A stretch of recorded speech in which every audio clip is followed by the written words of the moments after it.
We are live. Good morning, Vietnam. I assume it's morning in Vietnam. Morning in Vietnam. Yeah, it is. It's morning in Vietnam right now. Really? They're 8 or 9 hours ahead. Right then. So it's very early morning, but it is morning. Well, to all you people in Vietnam, Good. don't jump off a building. Vietnam. Oh, and that is me fucking up. It is him. I made sure I'd muted mine. This time it was me. It's always him. No, it's not. I know people like to think that, but it really isn't. Remember how you complained how the typing was always me? No, I said it sounded like you were assaulting your keyboard, and I apologise for that. There you go. Yeah, and? And? Oops, Mark. Waterfox. I'm not sure if. I mean, I don't like Waterfox. Just saying. A real Raven may disagree with you there. No, he can. That's why I put IMO. It is a personal opinion. And a leprechaun will be late. Leprechaun will be late? Yeah, he just messaged me. Will be a few minutes late. Well, right. Well, he's welcome to join when he does, but it's not obligatory, Better I guess. than Firefox. Well, to be quite honest, I used Firefox from the time, I think it was version 0.6, when it was a Phoenix. Because that's what it was originally called. Before it was Firefox, it was called Phoenix. And I used it from beta. And I loved that browser. I still even use it occasionally on my iPad. But it just became so crap on Windows. But then Windows became so crap. So I think that's the case, yeah. No. But basically, I use Chrome because I need it for the Hangout. Brave as my main browser, but I also use Dissenter, which is another fork of Chrome. So Brave and Dissenter are both forks of Chrome, and they're both better than Chrome, but neither will run the Hangout.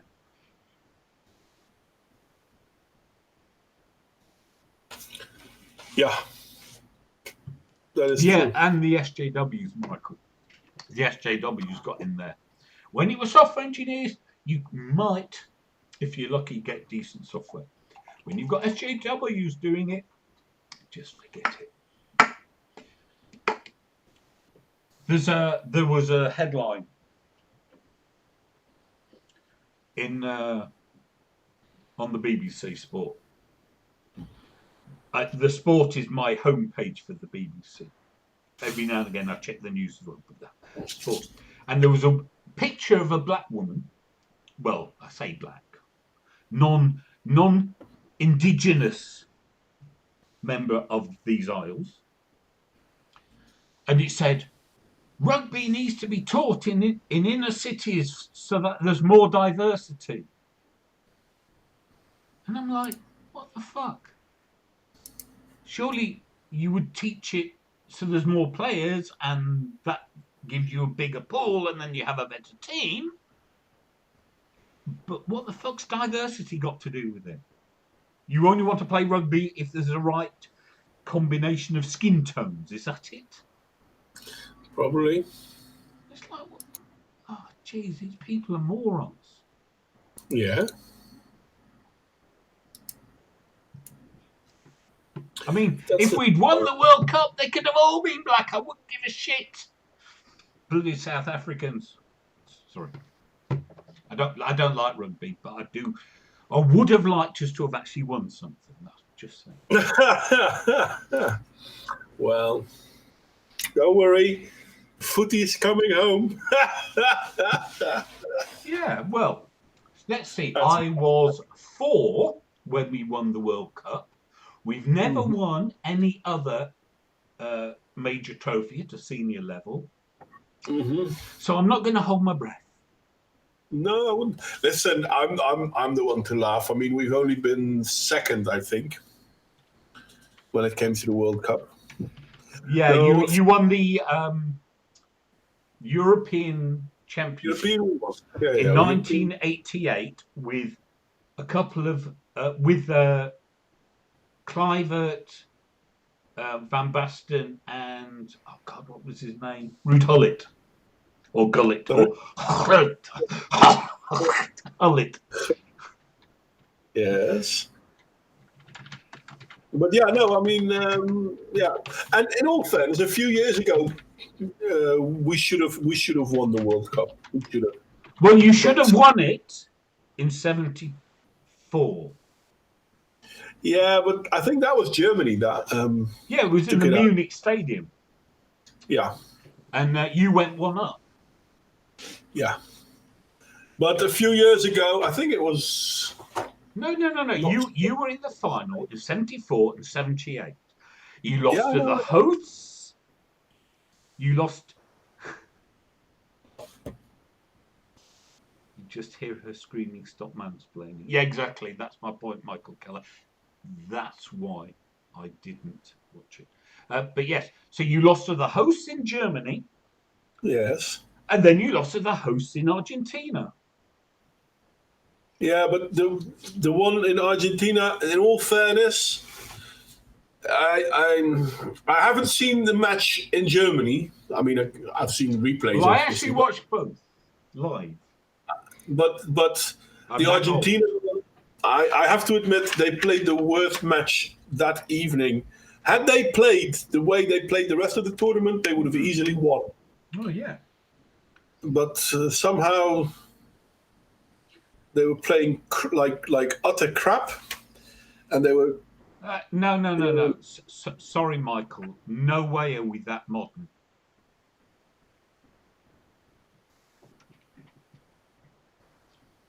He says we're remembering our prime currently at Uh, 1744. No.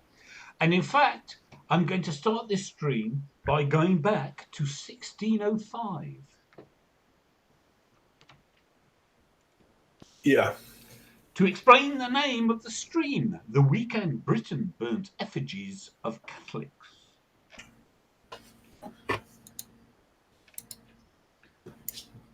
And I as an atheist, I pass no judgment on the morality of said things. I merely am giving you factual information that this is the time of year when, in Britain, we burn effigies of Catholics. Okay, so I'll share the screen. That's what I'll do. Yep. Okie dokie. This is, of course, the definitive authoritative source, Wikipedia, but it'll do. Okay. Just in time to hear me explain how the evil Protestants oppress the Catholics. Young leprechaun. Or old leprechaun. Do leprechauns have ages? I don't know. Anyway, okay, Guy Fawkes Night, also known as Guy Fawkes Day, though I've never heard that one, Bonfire Night and Firework Night, is an annual commemoration observed on the 5th of November, primarily in the United Kingdom. Its history begins with the event of 5th of November 1605. Now it says here OS. OS because it was 1605 of the Julian calendar. We are now on the Gregorian calendar. They had to adjust by 11 days sometime in the 18th century. When Guy Fawkes, a member of the Gunpowder Plot, was arrested while guarding explosives the plotters had placed beneath the House of Lords. Celebrating the fact that King James I had survived the attempt on his life, people lit bonfires around London. And months later, the introduction of the Observance of 5th of November Act, an actual act of Parliament, enforced an annual public day of thanksgiving for the plot's failure. Within a few decades, Gunpowder Treason Day, as it was known, became the predominant English state commemoration. That is, it was the number one holiday in the country. But as it carries strong Protestant religious overtones, it also became a focus for anti-Catholic sentiment. Puritans delivered sermons regarding the perceived dangers of popery. Not potpourri, but popery. While during increasing raucous celebrations, common folk indeed, burnt effigies of popular hate figures, such as the Pope. Oh, is that pop joke? Oh, is that the current one? Or is that Benedict? I get confused. Anyway, towards the end of the 18th century, reports appear of children begging for money with effigies of Guy Fawkes, and the 5th of November gradually became known as Guy Fawkes Day. Towns such as Lewes and Guildford were, in the 19th century, scenes of increasingly violent class-based confrontations, fostering traditions those towns still celebrate still, albeit peaceably, though please be aware that the celebrations of Lewes have been severely hampered of late because of charges of racism, because they dress up as Zulus. Mm-hmm. People think that's offensive. In the 1850s. Wow. They didn't care then. No. I'm saying recently. I said recently. They've been hampered. In the last decades, it's been hampered because of accusations of racism, because they dress up as Zulus. In the 1850s, changing attitudes resulted in the toning down of much of the anti-Catholic rhetoric, and the observance of 5th of November Act was finally sadly repealed in 1859. Mm-hmm. Eventually, the violence was dealt with, and by the 20th century, Guy Fawkes Day had become an enjoyable social commemoration, although lacking much of its original focus. I would suggest those two facts are not unconnected. It's very hard to have an enjoyable social commemoration that is also vitriolically hateful of a religion, but there you go. Is that just me? The present-day Guy Fawkes Night is usually celebrated at large organised events centred on a bonfire and extravagant fireworks display. That isn't quite accurate, given by the constant series of my neighbours having their own for about a 2-week period around the actual day itself. Settlers exported Guy Fawkes Night to overseas colonies, including some in North America, where it was known as Pope Day.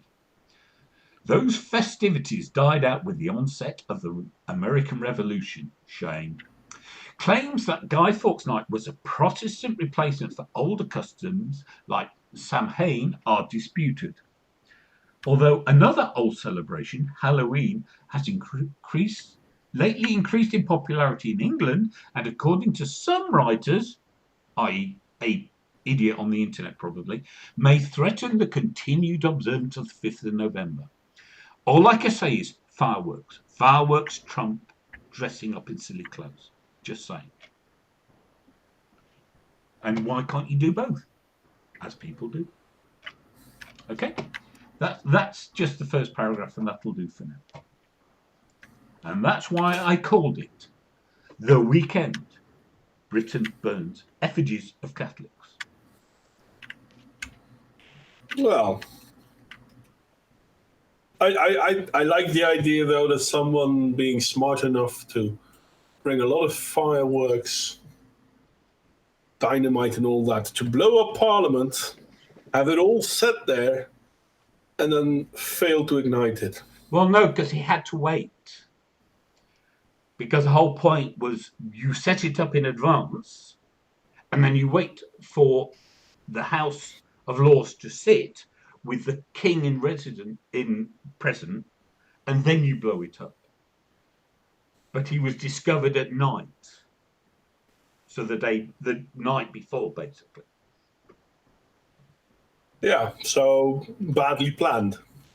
Well, you can't say badly planned. You can't just deliver a shitload of It's not like now where you can order to delivery for exactly when you want it. They had to get the gunpowder out of the River Thames and into the cellar. It takes Yeah, time. but I mean, it was already there. Right? He got caught because he was waiting there. Yes, waiting for the time to set it off. He was guarding it.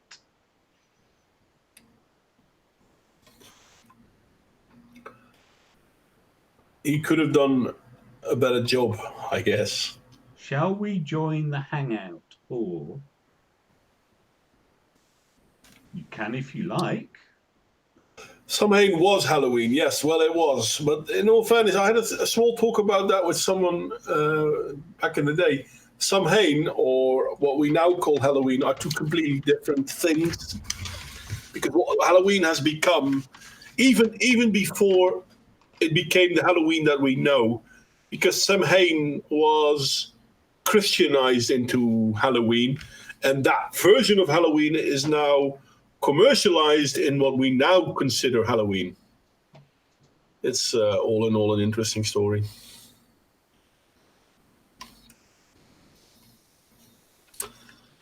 Because back in the day,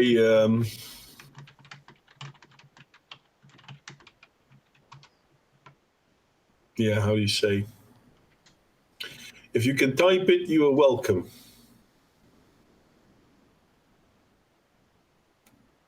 Yeah, he's saying he can see the stream. Oh well, yeah. And and what? However many muddled up characters are there?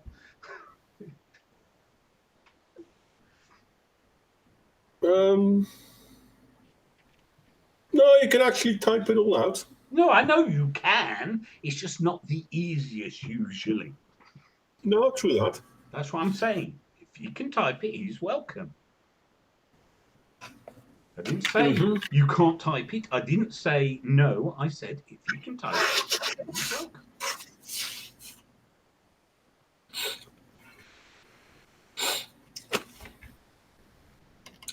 So yeah, that's Guy Fawkes. It's kind of funny because I think the movie was called V for Vendetta. No. There was a movie called V for Vendetta, and they used Guy Fawkes masks. Yeah, but other than the mask, it had very little, if anything, to do with the original. It's nothing to do with it. The Guy Fawkes mask is is it anonymous? It was used in protests. It was adopted as an anonymizing technique. But at first, it wasn't. How do you say this? At first, it had. It was in V for Vendetta. It was No. I'm talking about in real life. Yeah, but in the beginning, people didn't use Guy Fawkes masks as an anonymizer, even though that they was did the effect. in one protest. This is the basis of it. There has been a real life protest where they used Guy Fawkes masks. Well, there have been more of that. I'm just saying. So the use of it in V for Vendetta was just using an existing name. Okay.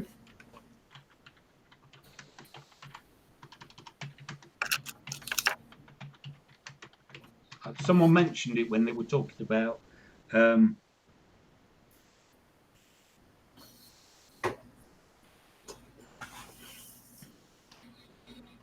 Yeah. Hang on. Okay, let's see if I can find this one. Oh, piddle off it. Basically, yeah, I thought it was. I had been reluctant to say so. It was used by Anonymous, the hacking group.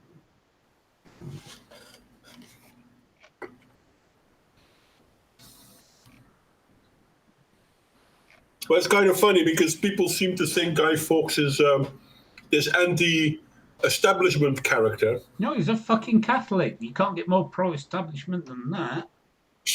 Yeah, that's the funny thing. He wasn't anti-establishment. He was just anti the English establishment because he wanted the Catholic establishment. Yeah. There was still ongoing violence as a consequence of the English Reformation. Yep. I'm sorry. I need to blow my nose. I'll mute myself for a sec. I'm sorry.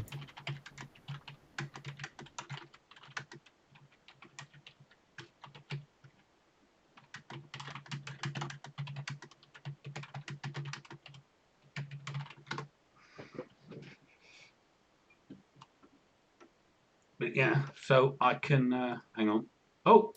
Oh, it is shared across. Sorry, I forgot I was still. Yes, so there you go. So yes, this is the one. Anonymous. How the Guy Fawkes Mask became an icon of the protest movement. So this is what I'm trying to say. It's like it has been used in real world, not just in the plot of a film. Mm-hmm.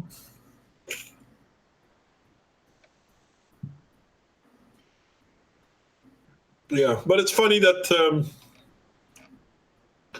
basically the image of a person fighting the establishment has become, sorry, not fighting the establishment, fighting for a different establishment has become the image for someone who fights the establishment. Either that or it's just a cool mask. Well,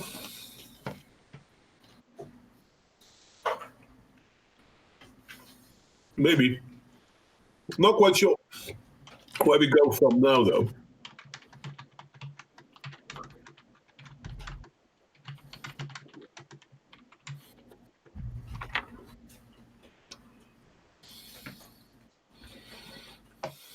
Okay. According to this, that the most authoritative source of the independent newspaper. Sorry, should die laughing at that point. It says here, ludicrous. Since the Victorian era or earlier, children have worn masks in his image, Guy Fawkes, imitating the popular conception of Guy Fawkes' flamboyant Elizabethan facial hair. So his masks have been out there for a long time, is the point. Mm-hmm. Thus, saying whether this modern incarnation of the use or that modern incarnation of the use is kind of irrelevant. I mean, it's like when I first saw V for Vendetta, I knew what the mask was. Yeah. You know, the general concept, the general understanding of it in Britain anyway was sufficient even for me.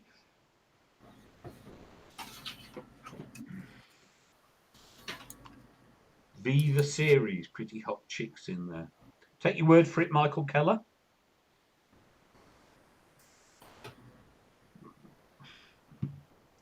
Well, I don't know what V the series is, by the way. It's a sci-fi series where lizard people came to take over the world, basically. Oh, nothing new then. Yeah, it's. It was a decent series. I'm sure it was. I'm just saying nothing new. Mm-hmm. Okay, so enough of that. We're back to the image of bonfire in Windsor in 1776. A rather iconic year for totally different reasons.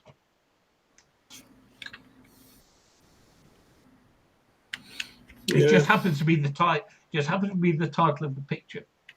It wasn't chosen because it was 1776, is what I'm trying to say. I picked it because it was an old depiction of bonfires.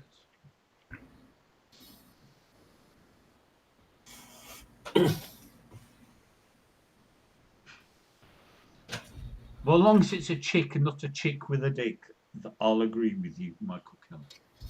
But one can never be too sure these days. I can't even remember the characters from the show. Well, I never saw it. I'd never heard of it, so. Just shung tight. Bless you. Yeah, I thank you. hate that I said the German version. Damn it. There we go. Yeah, that was the point. Didn't you hear? Weren't you paying attention that it was a celebration and a holiday? Yeah, the celebration of how the dude failed. It was an important year for John, his birthday. No, it was an important um, year for America. Literally, its birthday. Thank you, Michael. How was it the birthday of America, though? That 1776, Declaration of Independence. Oh, right, yeah. I'm sorry, I was still with Guy Fawkes in my head, and I'm like, how are the two at all in Verdamti at John. Anyone have a clue what he's doing? Verdammt means damn you, but Okay. I don't think it's that what he meant, so I have no idea. Ludicrous, clarify, please. Well, you don't have to. Trust me, I am perfectly happy with my general state of ignorance as I have become comfortable with it. Well, I'm curious. Yeah, well, that's fine. You can ask me. I'm just saying I'm comfortable with this with being ignorant.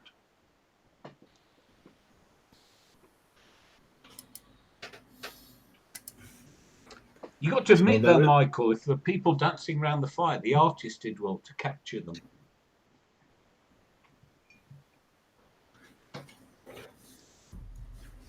Now build the wall round London Yes. and then pour concrete in it. Damn it. Not supposed to say hate speech. Listen, there's nothing hateful about pouring concrete. No, especially with all the remainers inside. It's just filling. I wasn't angry. I was frustrated at myself. I'm not angry. I never get angry. He lies. I never. I pretend I never get.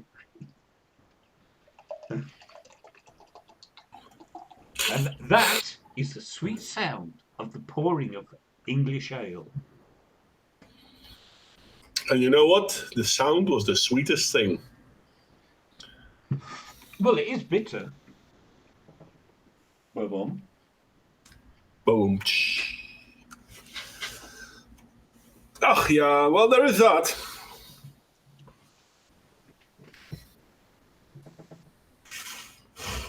Okay, so that was Guy Fawkes night. Concrete is just something concrete. There are different types, as well as reinforcing. Yes. Very important reinforcing. Well, that's So rebarb. there That's were not. two articles this week which really pissed me off. And when I say two articles, I didn't actually read either of these articles.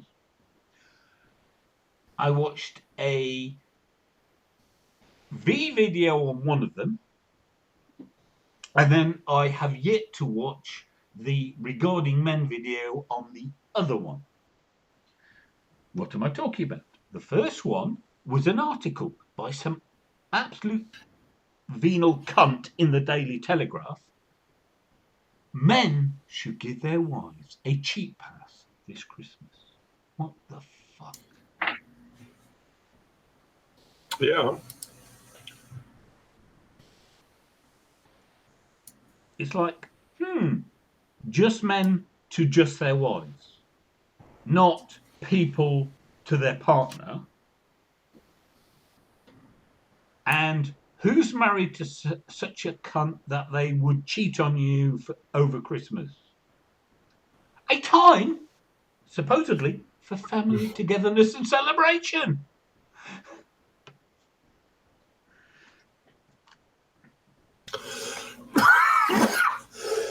Just showing feminist hypocrisy knows no bounds.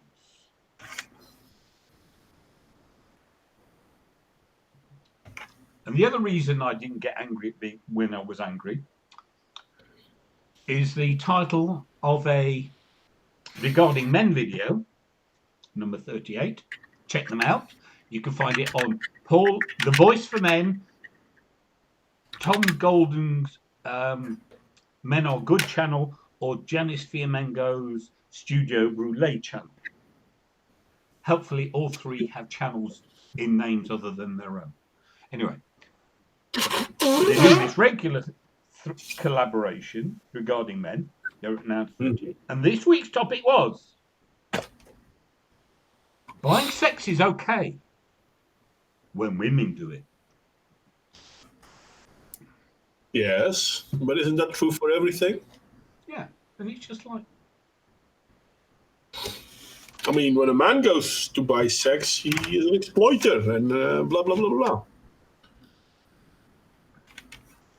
But when a woman does it, it's empowering. yeah.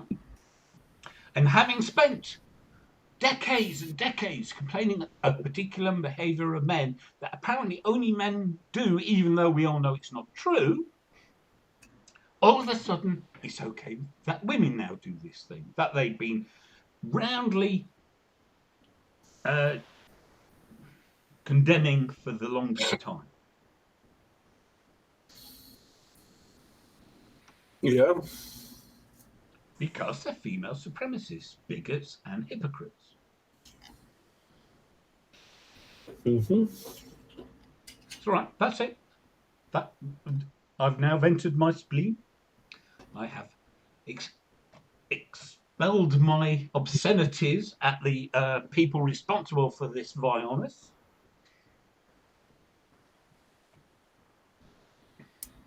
Yeah. I mean, there's not a lot to say, is there? I mean, No, there isn't actually, because there's yeah. like no surprise, none at all. Nope. No one is surprised, and No, seriously though, I mean, what is there to say? well, just lots of expletives. Because I like to.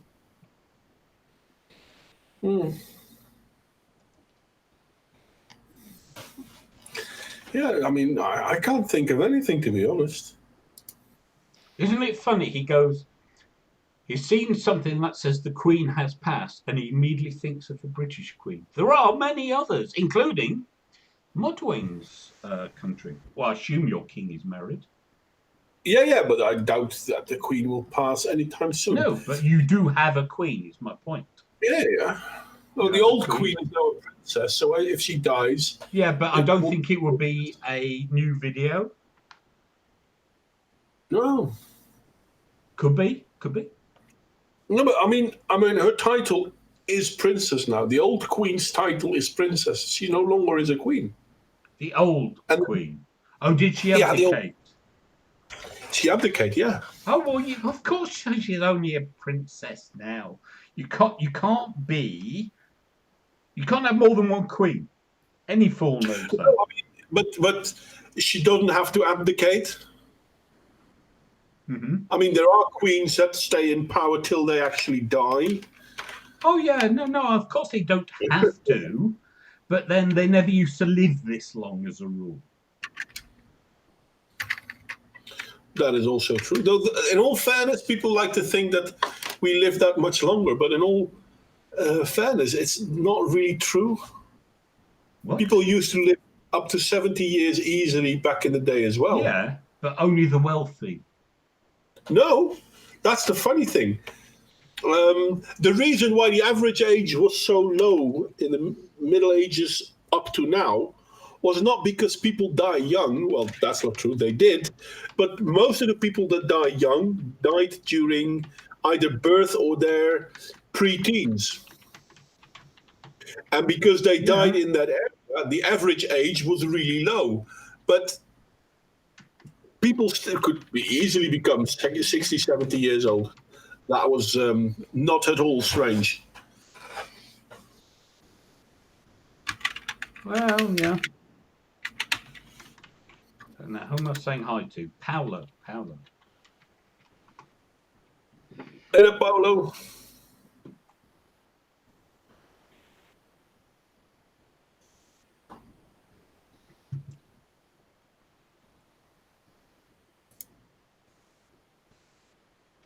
Sturgeon, Scotland's future must be in our hands. That's why we must join the European Union.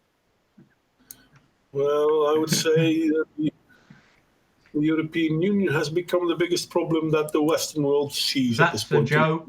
It just says Scotland's future must be in our hand. I added the other bit.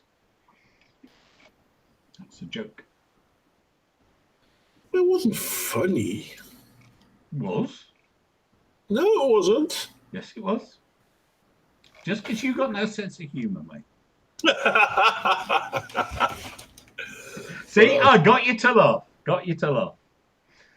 That's the point. Mm.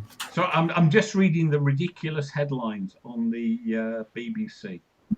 So this one, musician reunited with £250,000 violin. Okay, that's nice. For some reason, they need to mention in car park. I don't think he cares where he got it back. I don't think it matters. That he got it back is the important thing. Yeah. I mean, I don't own a Stradivarius. I'm sure if I did and I had it stolen and I got it back, they would be like, honestly, anywhere. Yeah. I'm curious though. Oh, no. Michael Keller, it is exactly the topic to make jokes of. Humour is our most potent weapon. So the question becomes, how is the Brexit going? Don't be silly. They should have been out by now. Yes, we should have been out 3 years ago. Yeah, but this was the last, yesterday? No, 3 days ago was the last deadline. Try again, 2. So what happened with the last deadline? They extended it and have an election, and that's supposed to something. Hi there, Richard. That's all right, mate. So, but did they extend it for how much? Well, till after, I think it's the 1st of January, isn't it? Because the point is we're having this is what I heard, paying zero attention to it, as is my want. Okay. Mm-hmm. Boris was being ordered to ask for an extension. Europe would only grant an extension if there was an election. I thought Europe didn't want to have an extension. Yes, but then they said, unless you have an election, because the election will resolve it one way or the other. Because either parties advocating to leave will win, or advocating. Well, I'm curious how much of election fraud we will be seeing in the UK. Well, probably a little bit.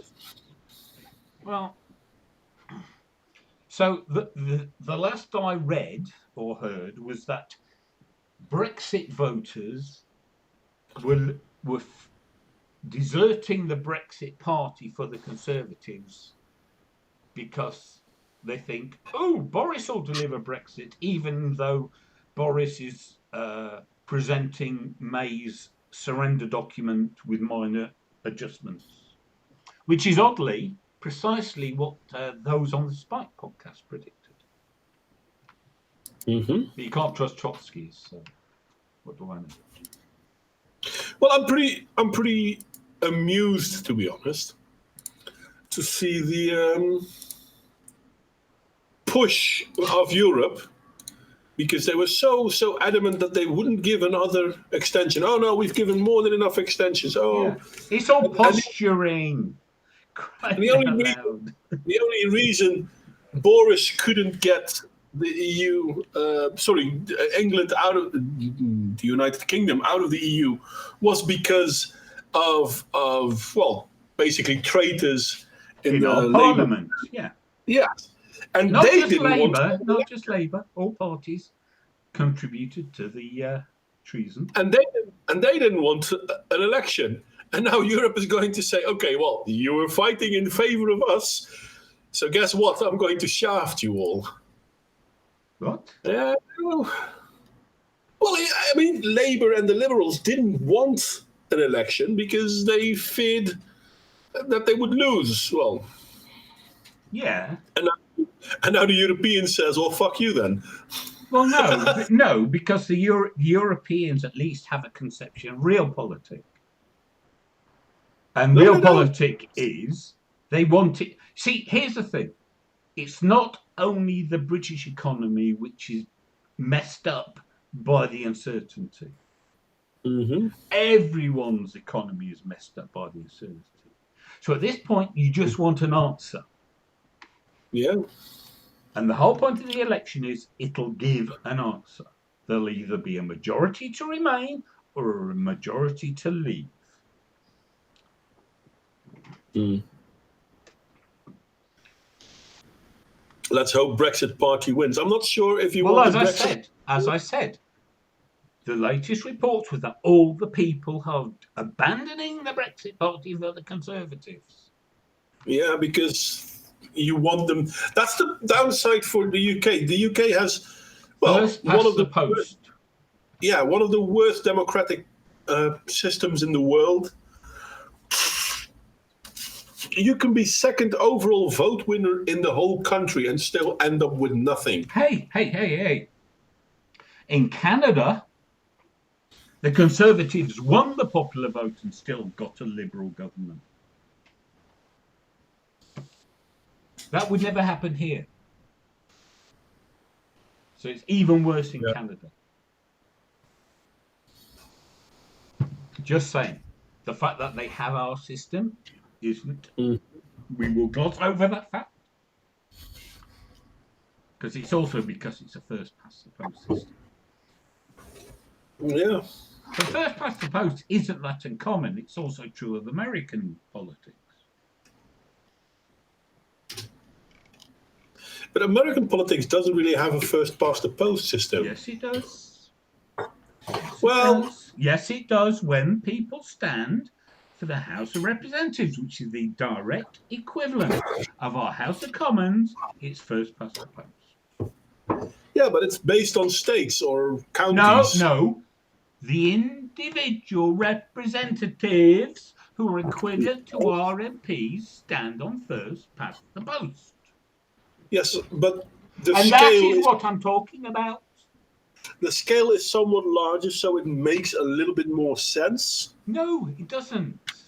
Yeah, it does. No, it doesn't. You're conflating different issues. You do not conflate the American presidential election, which is distinct from the election for their representatives. Their representatives are elected in a similar manner to ours.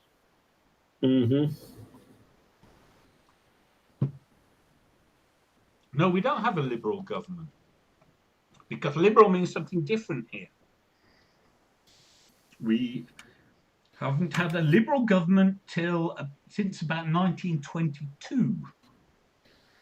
Not that they were very good, but they were Liberals, as opposed to Labour,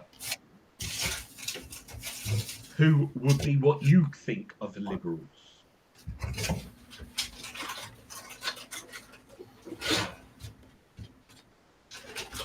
And I'm not quite sure if you're correct, Leprechaun, about the 500 billion liability. But if that's true, then yeah, they may as well not leave. The whole idea for the EU to be kicked out of the UK, so to speak, is to stop it from draining their resources.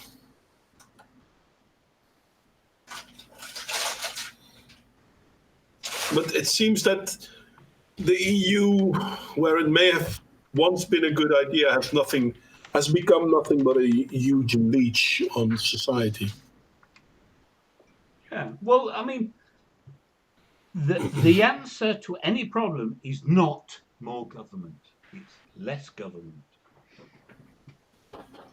Well, it shouldn't be more government, that's for sure. That's what I said. The answer is not more government. It might be the solution adopted, but that isn't the same thing as the answer.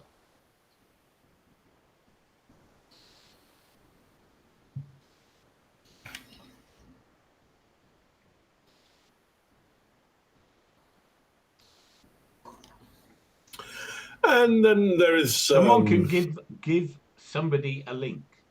I can give you a link. Does it mean you? I think about the 500 billion liability thing. Yeah, you could.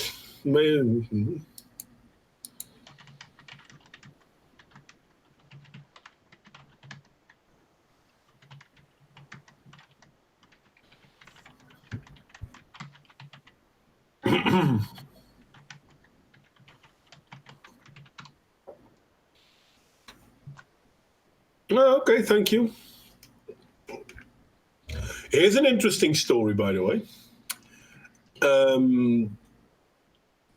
A few days ago, a Christian person was arrested by the police for praying outside of an abortion clinic in London. Mm-hmm. But he should have worn a Muslim hat thingy. Then he'd have been fine. Well, yeah, no, not just that. I mean, he was arrested, but the court case collapsed because of a bungling police investigation. And the funny thing is, how many Muslims have been arrested for praying out in public? Hell, I mean, they have deliberately prayed at Hyde Park Corner where it is actually illegal for them to do so. Yeah, and it's allowed. Of course, because racism. Yeah. See, this is what I don't understand. I mean, this is true in the UK, and this is true in just about everywhere in Europe. Europeans have become second-class citizens in their own country. And the rules still apply to them, but they don't apply to anyone else. Yeah, I know. Well, of course, and this is this, as I was chuntering to you in the pre-stream, the so-called champions of equality define equality by discriminating. Yeah,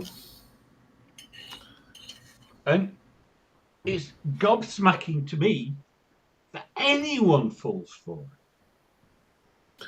So that, again, does bring us to that story from a couple of weeks ago of that SJW who got her book burnt.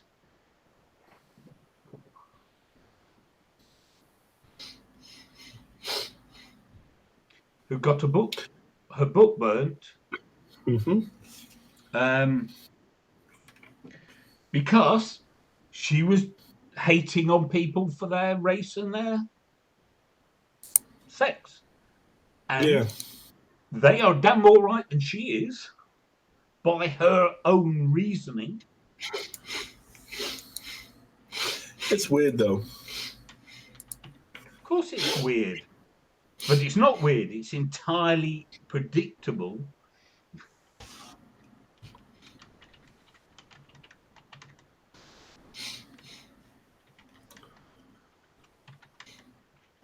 And the funny thing about Mao Zedong considered far right, well, they have to. They can't accept him as being left, because that would then they would have to admit that their ideology is flawed. Yeah, I mean classic how they do it. If it's good, it's theirs, and if it goes wrong, it's suddenly not theirs. Okay, I've started calling people who are advocating for socialism or defending socialism, I've started calling them red guards on Twitter and whatnot, because basically they are. Yeah, but they won't understand. I've told you this before. They won't understand. It'd be like most of them still don't understand what that means. That's true, but it's kind of funny. Well, But yeah, of course, after they failed, what they did to fail obviously wasn't the right thing to do. And then they do the same thing over again, and they fail again. Well, that's because they don't go back to their initial premises.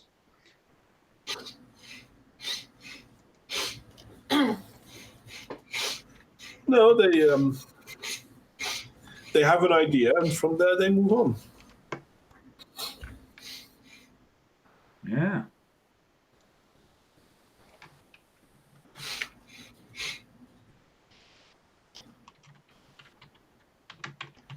Well, let's see. Have we got anything interesting?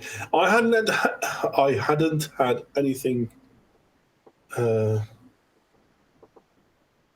yes, it's Mao Zedong. That's true. No, because it's like I'm old enough to remember when it was Tong and then it became Dong, and I can tell you the reason why, which as a linguist I find very, very interesting and which must be as boring as watching paint dry to everybody else. It's because the letter in question is an aspirated T that Western people cannot hear. And so the Dong, D, is a closer approximation to them than the T.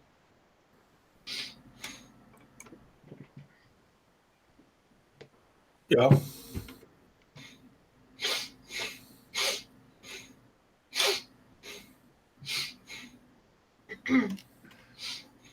But then I'm old enough in Britain, and I cannot talk for any of the rest of Europe, when I remember it wasn't Audi, it was Audi. And then all of a sudden it became Audi. I think it was always Audi. No, not in Britain. This is what I'm trying to say to you. In Britain, Yeah, when I was young, it was Audi. And then all of a sudden it became Audi. Yeah, but that's a pronunciation thing, isn't it? Yeah, that's what I said. I'm just saying, just prattling on for conversation, mate. I'm just saying I'm old enough to remember that change. But they didn't do the same change with brown, or in Britain, brawn. Yeah. I'm just saying. Like you get these adjustments, is what I'm saying. That you get a culturally accepted way of saying something, and then it'll switch almost instantly, or that's what it appears to be, as suddenly a new consensus emerges. And that was my point with Mao Zedong.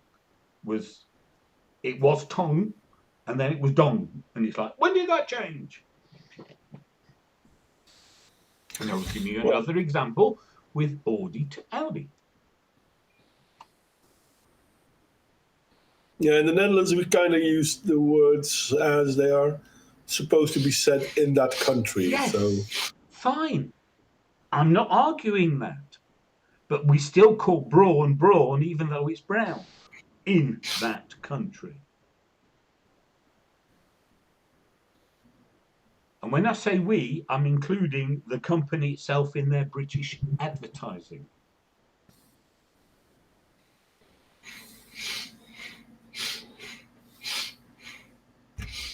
You just get a culturally accepted pronunciation, is my point. Mm-hmm. Yeah, that's Well, as it's a foreign language, Paolo, I would have thought it wouldn't matter whether it was up or red. Sorry, just pulling your leg.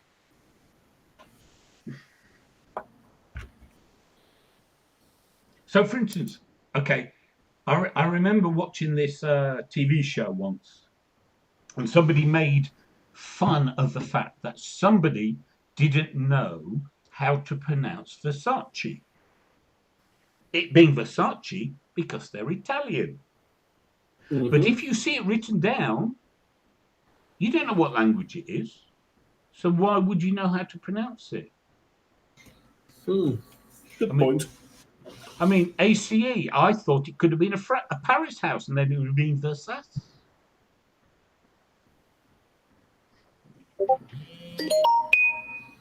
Something is coming through. Oops. Oh.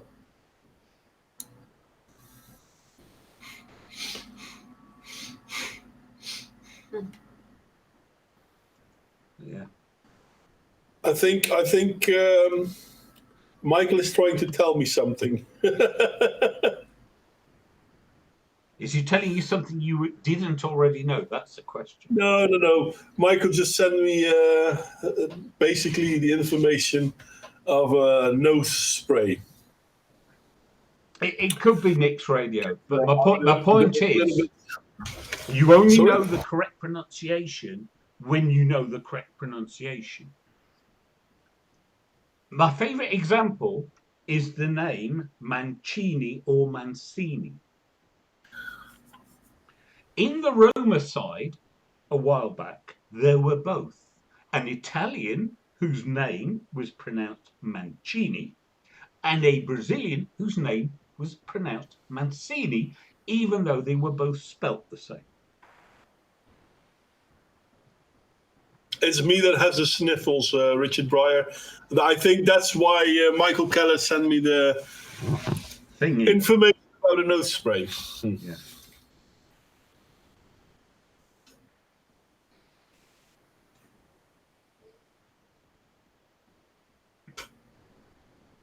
I wouldn't know about those names. Peugeot. Not Peugeot, Peugeot. Oh, in America they are. Well, they were. I'm assuming they're not anymore.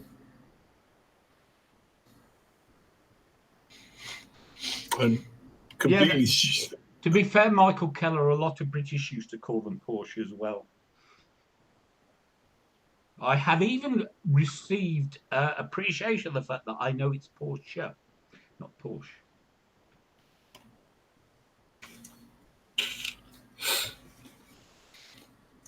Anyway, hi there, Nick, by the way, and welcomes you.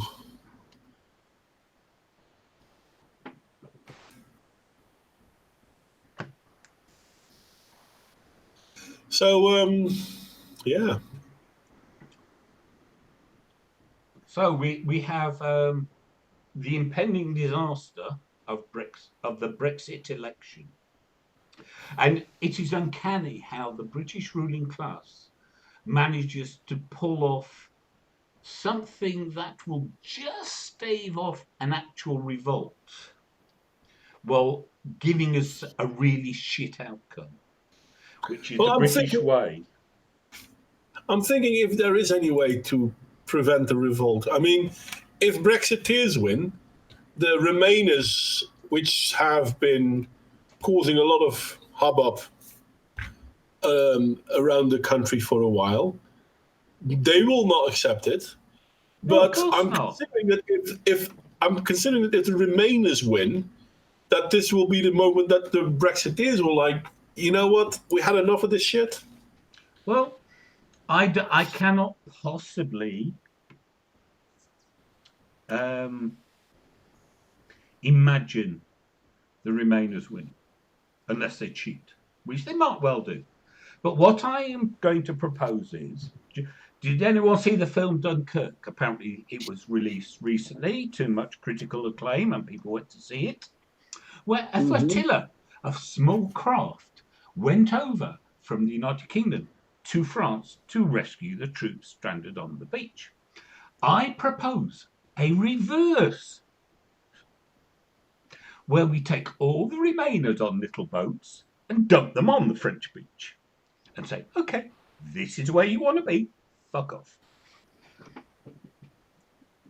Yeah. But it seems that it'll solve the housing crisis and unemployment. But the whole thing about the housing crisis, and this is something I don't understand, because I've done some research in the topic a few years ago, and nothing much has changed since. And this is true for the UK, but this is also true for the Netherlands. We have lots of houses standing empty. We have office buildings that can easily be converted to living spaces standing empty, but they are in the wrong place, or they're in the wrong... Yeah, but that was because of the tax rules. I mean, I can go back when I was a student in London at the start of the 1980s. So that is a long time ago, nearly 40 years. There was a famous building, it's still there, called Centre Point, and it stands at the end of Oxford Street on Tottenham, where Tottenham Court Road, Oxford Street, and not Regent Street, Charing Cross Road all meet. And it was empty. And it was known to be empty because they got tax, what do you call it? When they let you off your tax breaks. If you invested in an office building, so you get the tax break for building the building, Yeah. but you don't have to pay anything because you're not getting any revenue. Yeah. So it's an accounting scam. And this was, as I say, 40 years ago. It was well known, it was well understood. Here's the problem. Did all those years of Conservative government give a monkeys? No, because it was their people. Yeah. But I mean, the same is true in the Netherlands. And the Netherlands has an extra added joke to it all, because when it comes to being the best kid in the class, the Netherlands really wants to be the very best. So we've had a housing problem since the Second World War, to be honest. But we also have houses standing empty. Well, but they're too expensive. Yeah, fair enough. They're also often in the wrong places. Yeah, so we need to build more affordable houses. Okay, sounds right.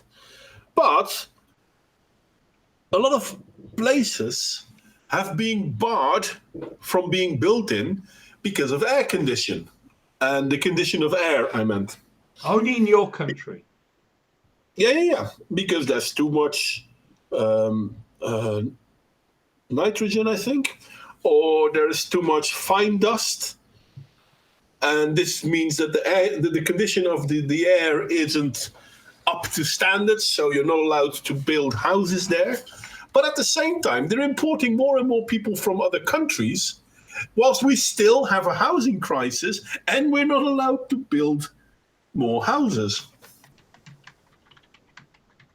And then they don't understand why there are problems. No, because I do agree with you, right? That the increase in regulations, pushing up the cost, that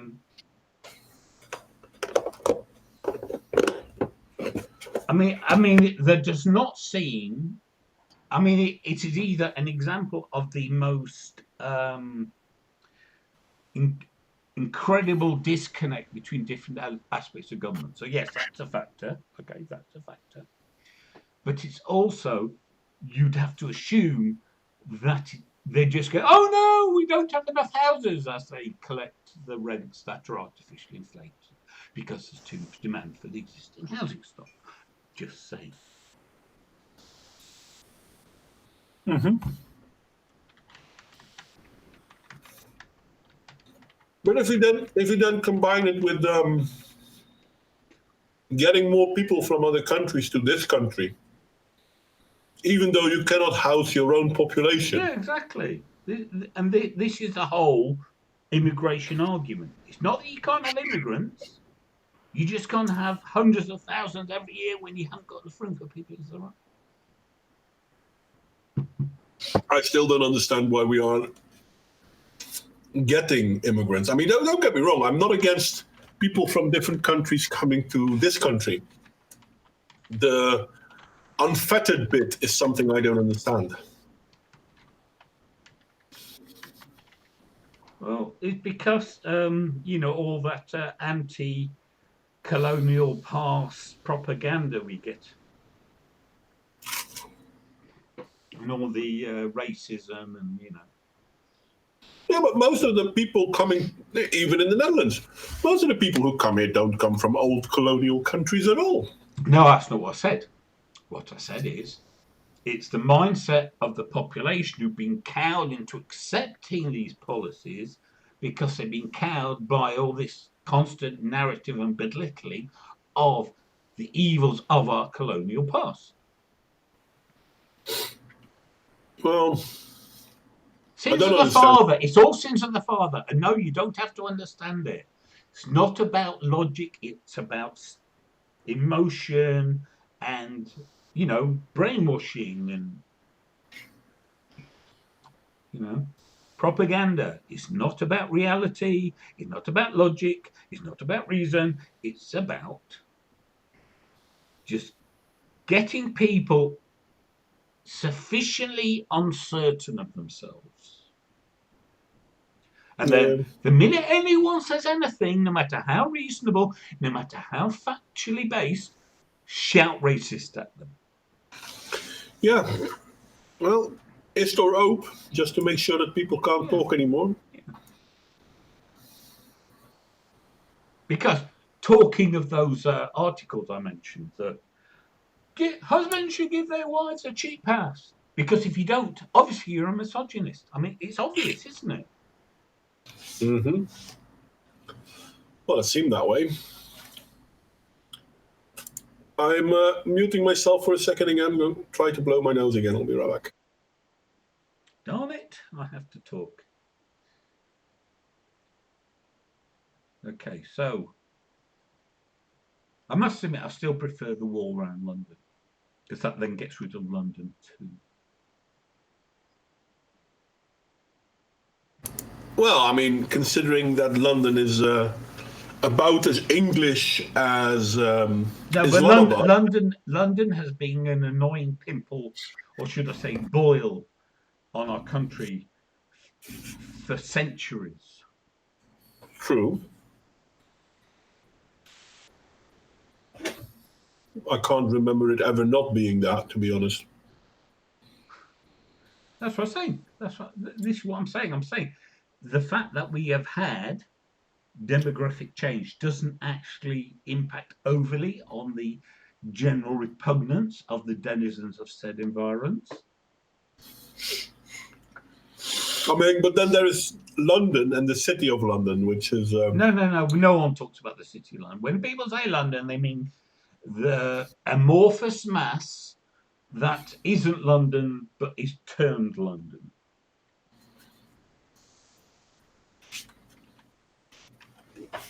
Yeah. But yeah. No, you get. So, for instance, I'll give you another example. Right, Manchester, one of the biggest cities in England. Right? Yeah. No, it is smaller than Salford. Salford extends right into the city centre. Okay, so now you're talking about square kilometers. No, people and everything. Okay. It's just that the mass as a whole is called Manchester, even though technically, like the City of London, only a bit of it is actually Manchester. Okay. And you get these situations. I'm sure New York's the same, because you've got the five boroughs, and people will talk about Queens and Brooklyn and the Bronx and the other bits like Manhattan and the other bit I can't remember specifically, but then they'll talk about New York. Mm-hmm.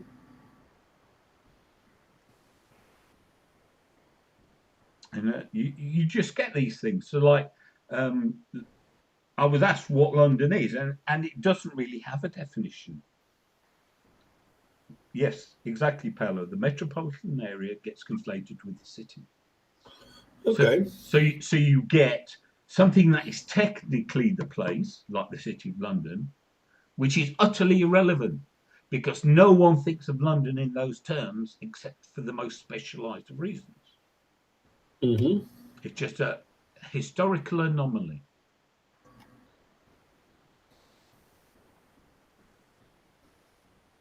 Okay.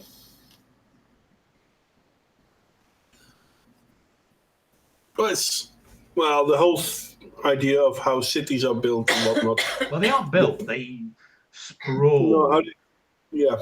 I mean, How they? a while ago, I showed some interesting pictures of Wembley Stadium. Okay, interesting to only Yeah, me. But in those pictures, I showed old pictures of Wembley in a rural environment and modern pictures of Wembley in the middle of an urban environment, because that's what happens. And yes, yes, exactly. Isn't Houston one of the big ones, Richard? Just goes on forever.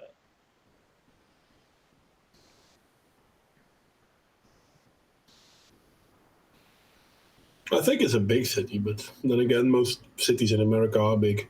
I know, but some are more um, vast in acreage than others.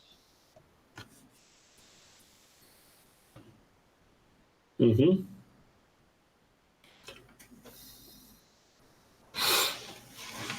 Yeah, Yeah. The third. but you were talking about housing, you see, because this actually factors into this. Because in Britain, they actually had this policy of the green belt. And what the idea was is you take an existing city and you bound it. And around the city, where it's still green, they call that the green belt. And you're not allowed to build on the Hmm. green belt. And that constrains the growth geographically of the city. And one of the reasons is what they call um, brown belt. And brown belt is the bits of the city that are now uh, no longer used, but they cost a lot more to build on brown belt land than green belt land. Because in green belt land, you just dig it up and thing. Whereas on brown belt land, you've also got to pay to clear and detoxify it because it might be toxic and so forth. Hmm. That is a fuck of a lot of people, Richard.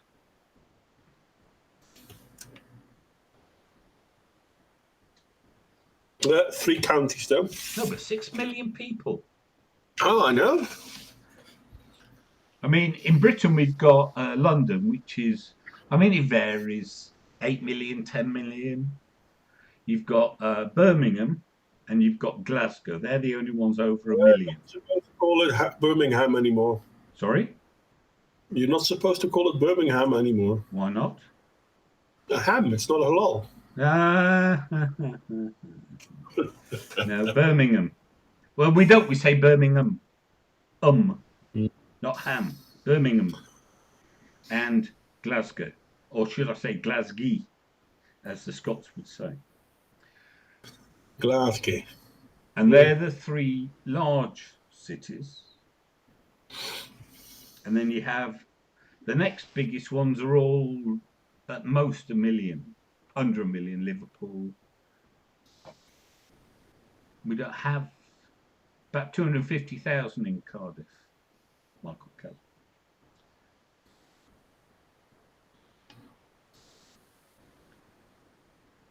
We just don't have, well, because we're so cramped. So what you get is, so back in about 1973, they reorganized the old county system. And there were, I think it was 6 metropolitan counties set up. So there was London, Greater London. There was Greater Manchester. There was Merseyside, which is Liverpool and the Wirral, which is the other side of the Mersey. There is West Yorkshire, which was basically Leeds and Bradford. And there was South Yorkshire, which is probably the least dense of them, but that was where I lived, Hmm. Sheffield. But yeah, so it's because when you start with towns with their distinct identities, even if they merge into each other, they're still distinct. Does that make sense? No. Okay, so you have 2 cities, right, next to each other. Yeah. These Bradford are a perfect example. There's still Bradford, but it is one urban sprawl. but there's two centres, and the centres are distinct. So even though it is one big metropolitan area, it's still two cities. Okay. It's just what happens in our little island where, cities are limited in their growth.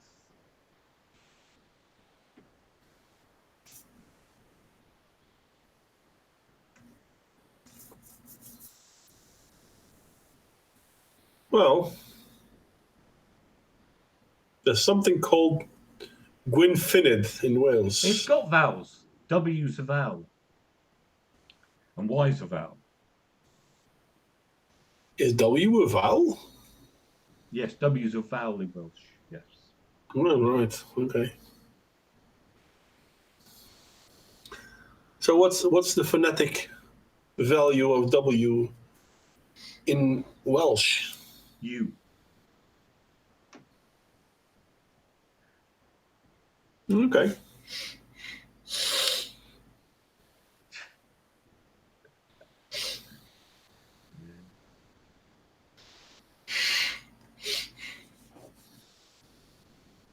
No, it's funny. Someone was reading that report about how men are funnier than women, and it was published by the University of Aberystwyth. Yeah. And I know how to pronounce Aberystwyth because I'm British. And of course, all the YouTubers discussing it weren't, and they did not have a faintest idea how to pronounce Aberystwyth. I'll try and find the spelling so I can stick it in the chat for you if I can work out which browser to use.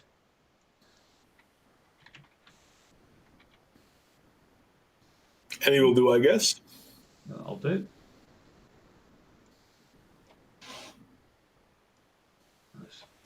Aber means river mouth, by the way, in Welsh. It also does it in Scottish because they're both Gaelic. So Aberdeen is the mouth of the Dean, and Aberystwyth is the mouth of the Istwyth. Yeah, well, he's part foreign, isn't he? Well, he's part black.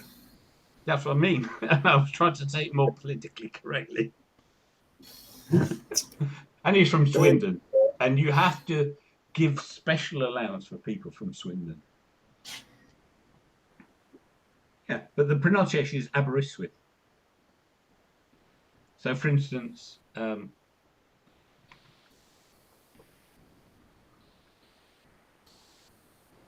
yes, good night, Michael Keller. Thank you for coming.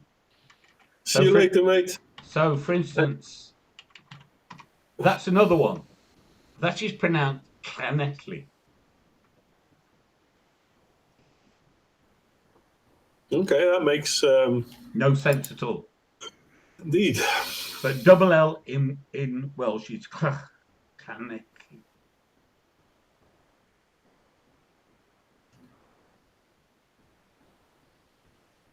So what did you want to study then, Ludicrous? I'm curious. No, he said he chose to study the University of Aberystwyth. He didn't say he chose to go there. He said he almost chose to study it. Sorry. Oh, okay. I'm poning him. Just making fun of what he actually wrote as opposed to what he meant.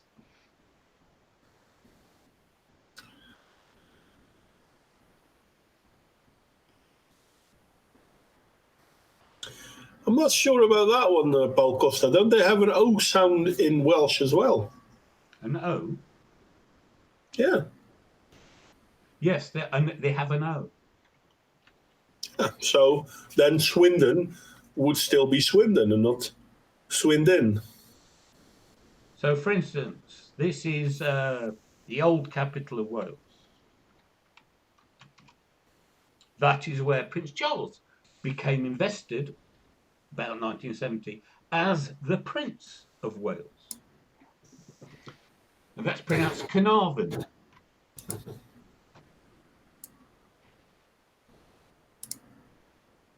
The F is a V. kind of like a reverse German, I guess. Christoph Watches. Christoph, yeah. Christoph. Christoph. I don't know. Christoph. No, because there is a Z in there as well. Yeah.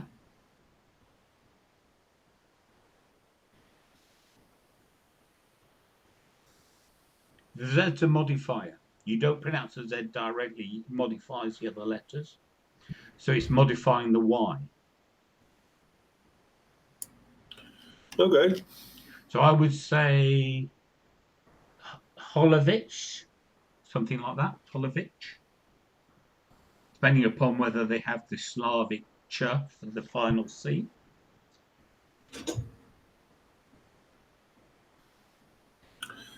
I have no clue either.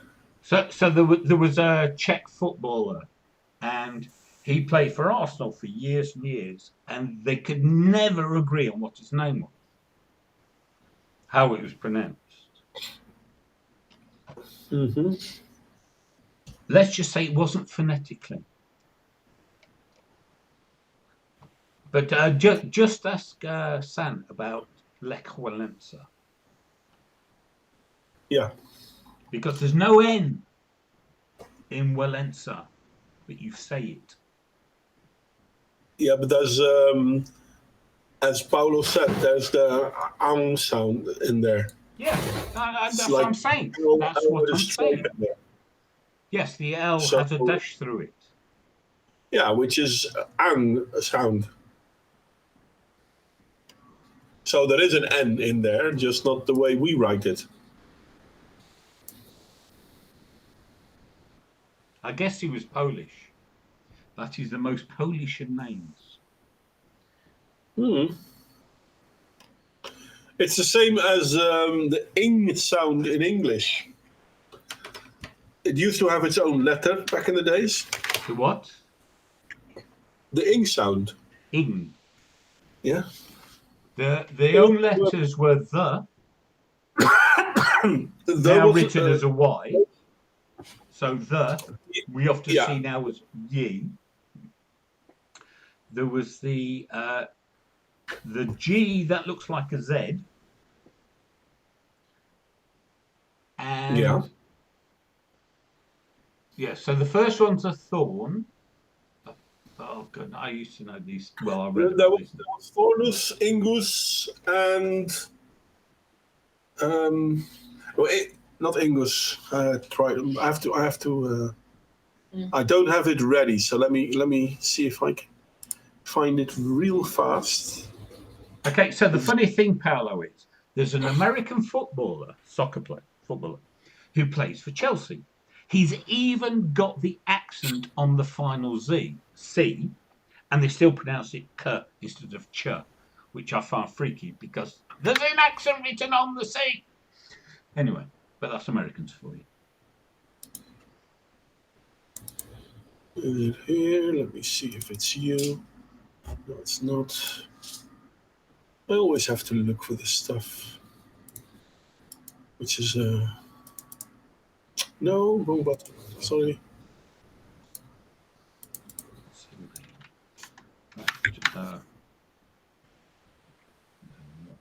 This is the one. There is the rune Ingwas. Yeah, that's him. Thomas Rosicki is the Czech player. Hang on, I'll just stick. Oh, for goodness sake, stupid man. So this is how it's written in Czech.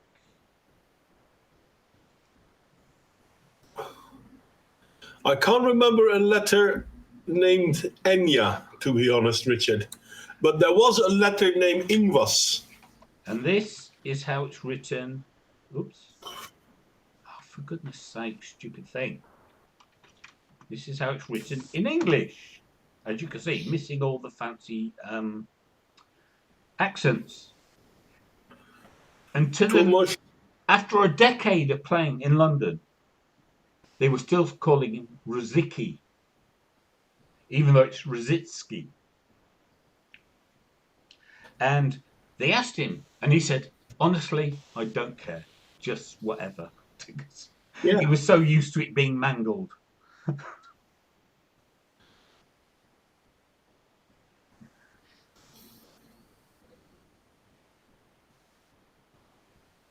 And the moral of the story is it's sometimes not even worth trying, because if you guess the wrong language, because you have to know the language, and if you know the language, you might, if you know the rules of the language, know the pronunciation, but the rest of the time, forget it.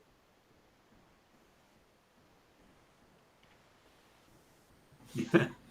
Yes, not just Portuguese football journalists. Football journalists are terrible at pronouncing foreign names. No, it's like so two Slovenians did really well in the recent Vuelta a España. One of them was well known. Oh God, why did my brain go blank? And he won the event. The other guy was a really young guy, and they couldn't remember how to pronounce his name. And then all of a sudden, it's like, oh yeah, this is how you pronounce the name, because they can go and ask them.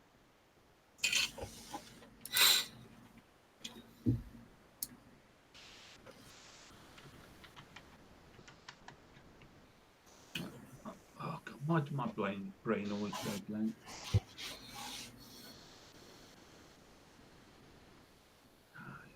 So, was, yes, indeed, was. So, classification. Where are we going? General classification. No, not that, you stupid thing. Yes, Primoz Roglic won. But the guy who was third, this, I'm pasting his name. It was only a few weeks ago, and I can't remember how it's pronounced now. So we're going to have a stream on how to pronounce different names. Well, that's interesting. Well, it is. If you deal with people from foreign countries and you have all these pronunciation issues. That's quite simple. The name is Jack.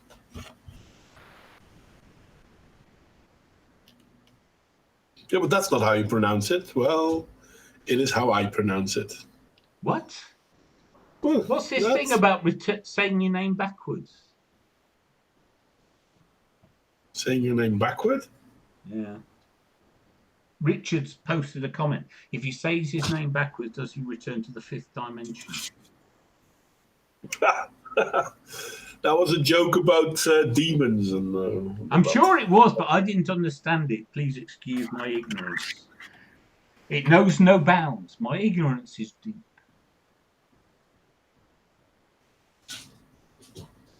It translates as white fairy witch. Yeah, Siobhan. Siobhan. Right. I was at school with somebody with that name, and I remember seeing it written for the first time, going, "What the fuck?" The first time when I was a kid that I recognized the silliness of language was when we had a kid in class, and I think she was Portuguese, and it's a girl, and her name was Louisa. And you spelled it Luisa. But in Dutch, UI is pronounced as ui. So when you wrote it up, the name was Luisa. Yeah, but consider this. I was going somewhere with this story, mate. No, carry on, yeah. So luis is like the fleas. Yeah, a louse, yeah. Louse, yeah. So, yeah, that's the first time as a kid I was introduced to the difference of not pronunciation, but the way people write things down. Yeah. To me, it seemed very unfair to call a child after a louse. Especially because Louisa is a name that in the Netherlands we already know, but then we spell it in the French way. Well, there are many ways, and it's the funny thing with girl names. It's like that. It's like they're infinite. What do you mean they're infinite? They always find another way to spell a common name, and you go, "What the fuck?" Well, yeah.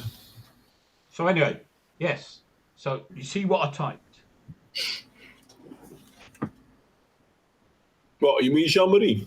Yeah, but you know it's French, Yeah. and a man, as opposed to two women's names in English. Yeah. Okay. I'm just saying, Jean Marie is an English name. Jean-Marie is a French name. In France, Jean-Marie would be a man, and in England, it would be a woman. Just highlighting that context and is everything.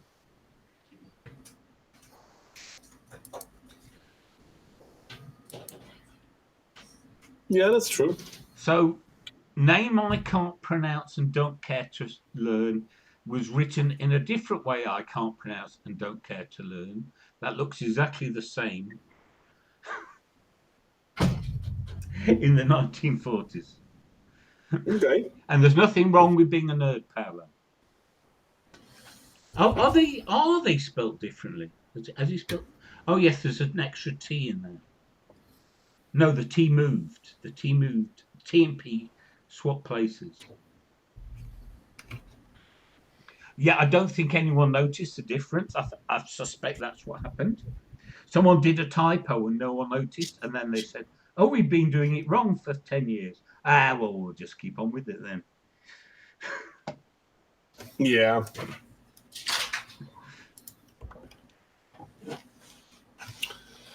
There is that. Yeah, it's like, well, I know Toxic Thread, she beats herself up about her pronunciations, and I've got to say, every now and again they are funny. I mean, not knowing how to pronounce Versailles is a little amusing to us Europeans, but a lot more understandable to Americans. But to us, the Europeans, not knowing Versailles is funny. Just saying. Well, oh God. Oh, sorry. This may be the case, but I don't worry too much about mispronunciating things. I mean, Yeah, I know, but that's what I'm saying. When Toxic Thread does, and I keep saying to her. In fact, there is a general notion, which I am increasingly in support of, that there is no such thing as an incorrect pronunciation, just an unusual one.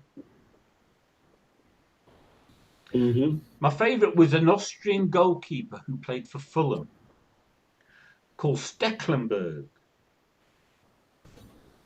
But if you don't know where all the emphases are, so one time I was watching a match and it was Stecklenburg.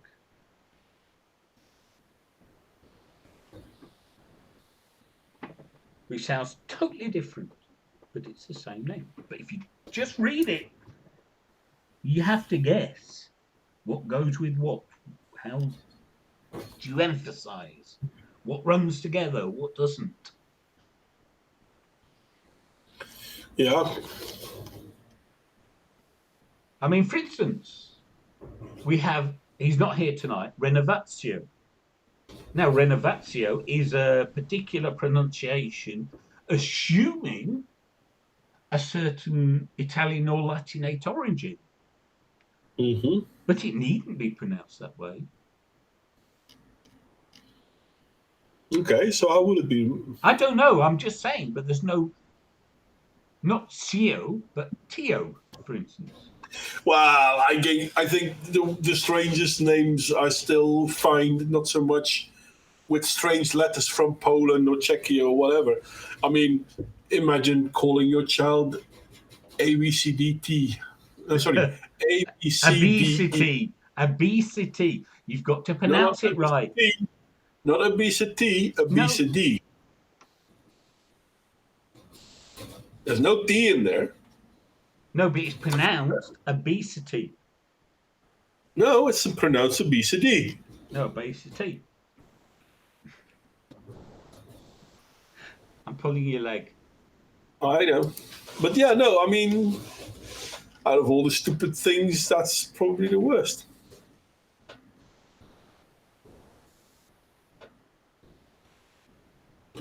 I still, Cole Mondelez. when they taught me the correct pronunciation of, I don't know the correct pronunciation of Cholmondeley. But Leicester, yes, of course. Leicester, Worcester, Gloucester. That is an English peculiarity, but it is common in quite a number of well-known places.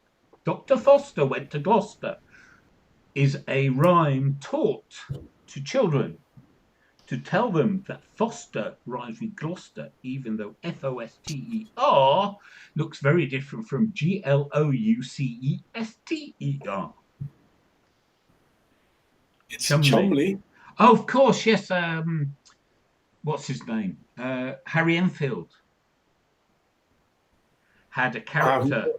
Had a character in his show that was Chumley, and it was spelt like that.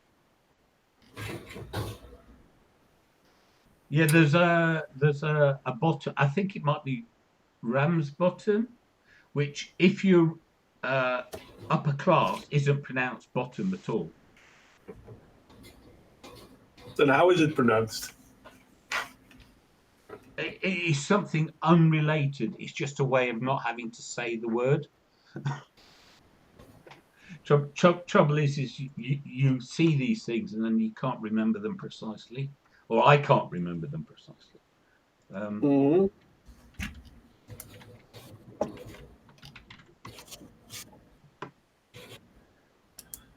Well,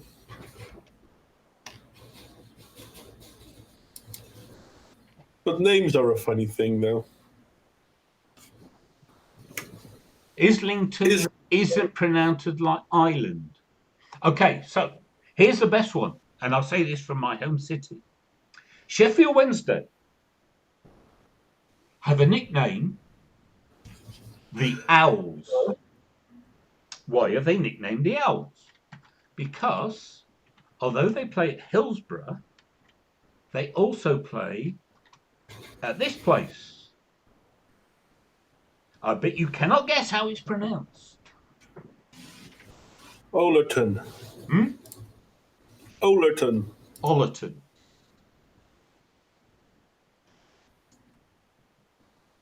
So I wasn't far off then. No, you weren't far off, but that's probably because I primed you. But it's pronounced Ollerton. No, you didn't. I did. I primed you. I said, I bet you can't guess how it's pronounced. So that's a clue that it's not pronounced as it's written. Yeah, but okay. It wouldn't make sense. I didn't say how I primed you. I've just told you that. It wouldn't make sense to call it Owlerton, to be honest. Always a contrarian. All right. So when I moved to Kent, there is a little place called this. Meetham. Nope. All right. Mepham. Mepham. Right. I cycled there having never heard of the place. And I was telling people how I had been through this lovely place called Meopham. And everyone's going, where? Meopham, you know, this place, Meopham. Oh, you mean Mepham. And there's a few funny ones in the Netherlands too, to be honest. This is not too far away from me. Gorichum. It sounds like Lancashire. Yeah. Well, Gorichum. it's pronounced Gorkum. Ah, yes. Well, you pronounce your G's as funny anyway. That is, when I say funny, I just mean we English cannot pronounce them. As Yes. I was doing with the root earlier. Sorry, you on? But yeah, no, there is that. When Louis Van Gaal or Van Gaal or whatever he is And became go. manager Oh, of Manchester United, there was a months long debate about how best to pronounce his name, and he just came out and said, "Look, just call me Van Gaal." So we English call him Louis Van Gaal, even though a Dutch person would go, "Who?" yeah, Louis Verhaal. Yeah, it's just a name. People know who I am when they know who I am, and if they mispronounce my name, that doesn't mean nothing to me. As long as you recognise that it's your name they're mispronouncing. Yeah, listen, if you want me to understand you're talking to me, then yeah, you have to make clear that you're talking to me. Yes, but if you don't know the pronunciation, young man, that's when it gets difficult. There are different ways to pull someone's attention. Yeah, yeah. So yeah, there is that.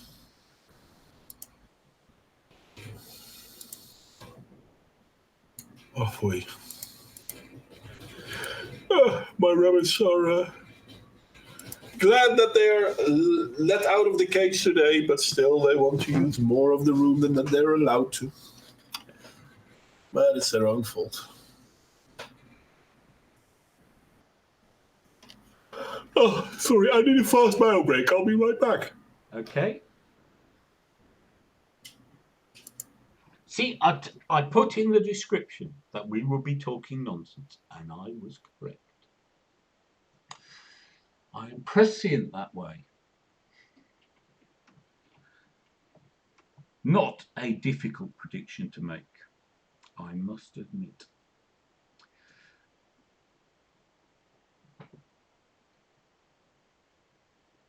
Is it pronounced like Dundee?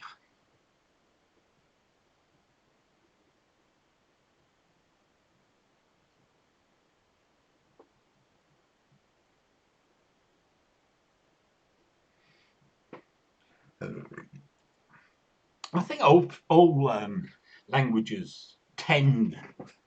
There is tendency in a lot of languages. No, there's a tendency in a lot of languages to have funny pronunciation.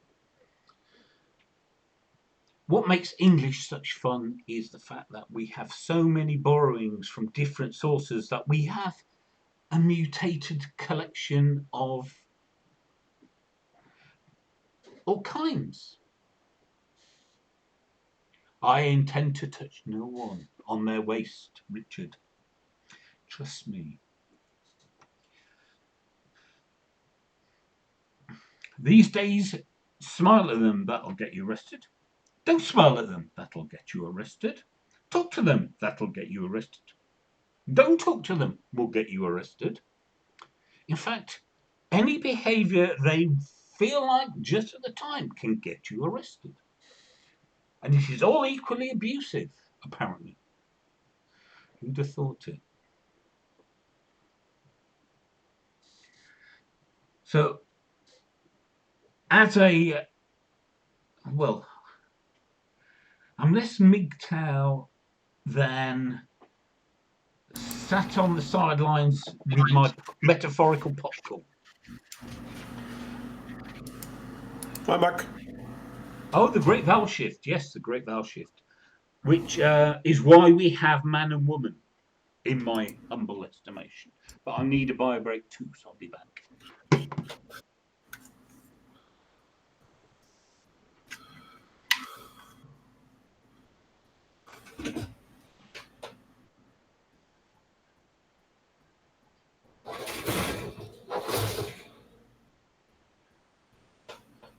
Article 134. What's that? No idea what you mean with that.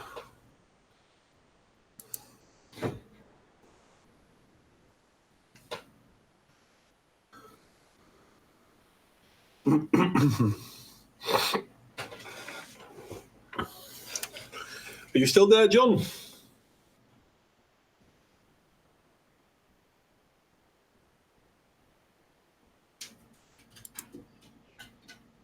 I'm pretty sure I had unmuted myself. Guys, can you still hear me?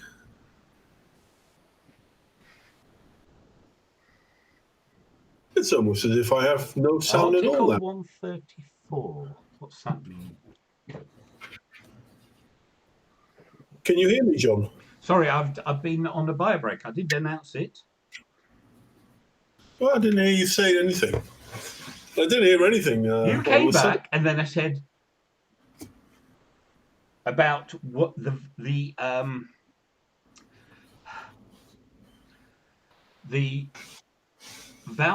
Paolo typed about the great vowel shift. I said the great vowel shift is why we have man and woman in Yeah, I heard multitonal that. estimation.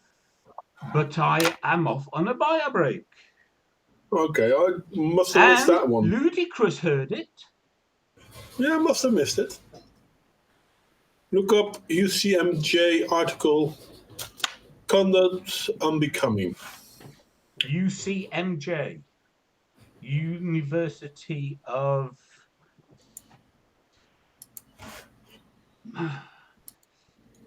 my GG?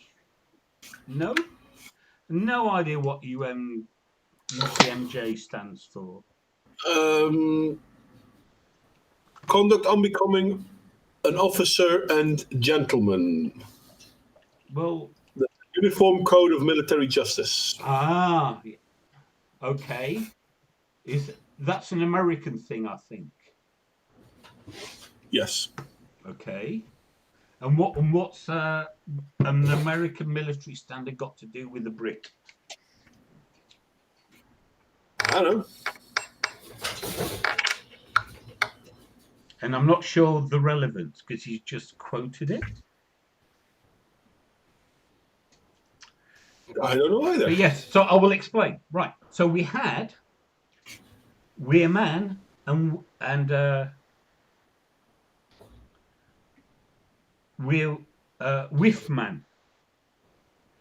So no, it wasn't we're W-E-R-E, it was we're W-E-R-M-A-N and with man for male man and female man. Okay? Yeah. But the great vowel shift brought the two phonetically much closer together. Mm-hmm. Which meant that if you said we're man and woman,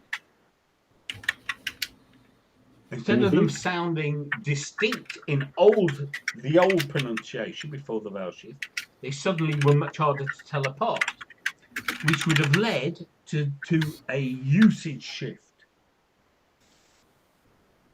People getting fed up with saying, which was that again? Oh, man, woman, and that's how it became man and woman. And it happened, after my view, after the Great Vowel Shift, because the difference collapsed. And if you can't distinguish what someone's talking about, then the language needs to adapt. Yeah.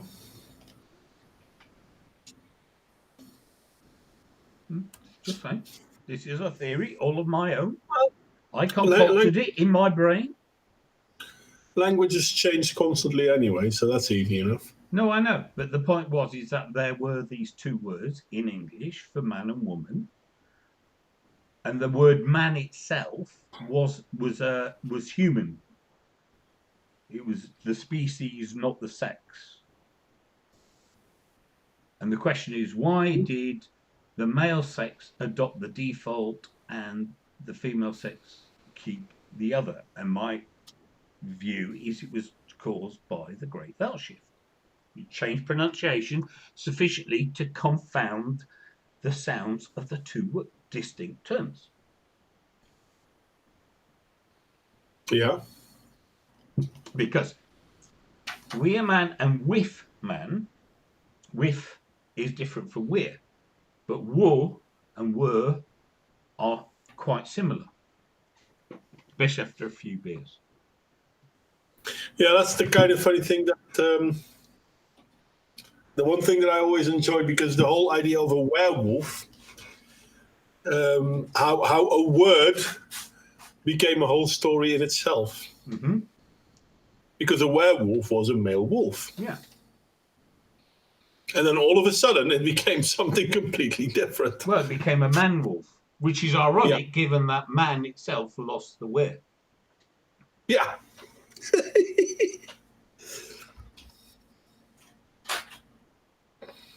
So yeah, there is that. But have you noticed the sudden rise of herstory again? Oh, did they bring it back? Yeah, started hearing it again, and it's like, how to prove how stupid you are? Use a term like herstory. Well, that's quite simple. They're women and they're confusing the situation. No, it's not just women who use it. It's idiots, and they're confusing the situation. Not going to gender this. There are many intelligent women who will not fall for this claptrap.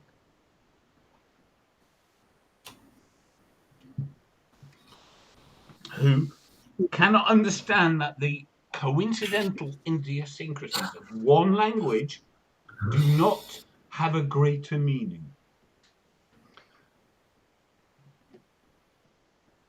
I mean, I was wondering about this earlier.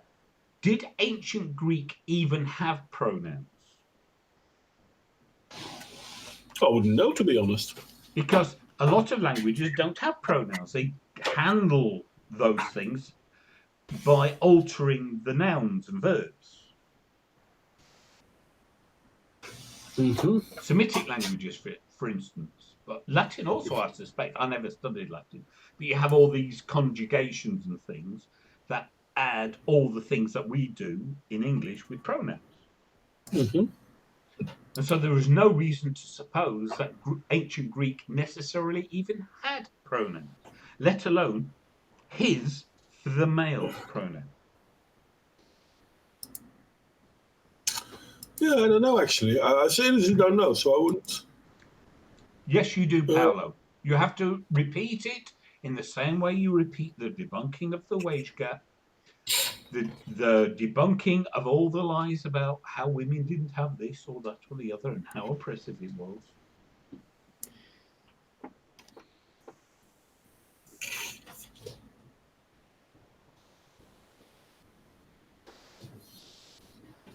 Not only the honey badgers, Richard, there are other fantastic women out there.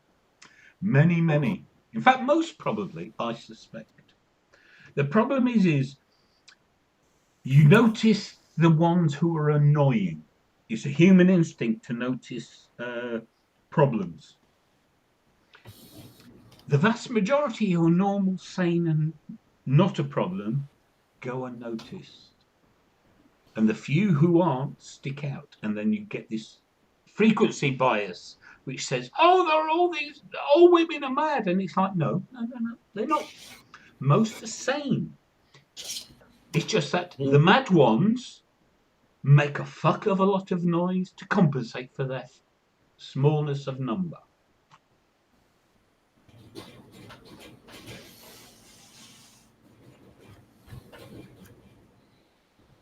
That's my view of it. Well, language is a funny thing altogether, anyway. Of course. I was I was thinking about this earlier. Yiddish. Okay. Mm-hmm. So Yiddish.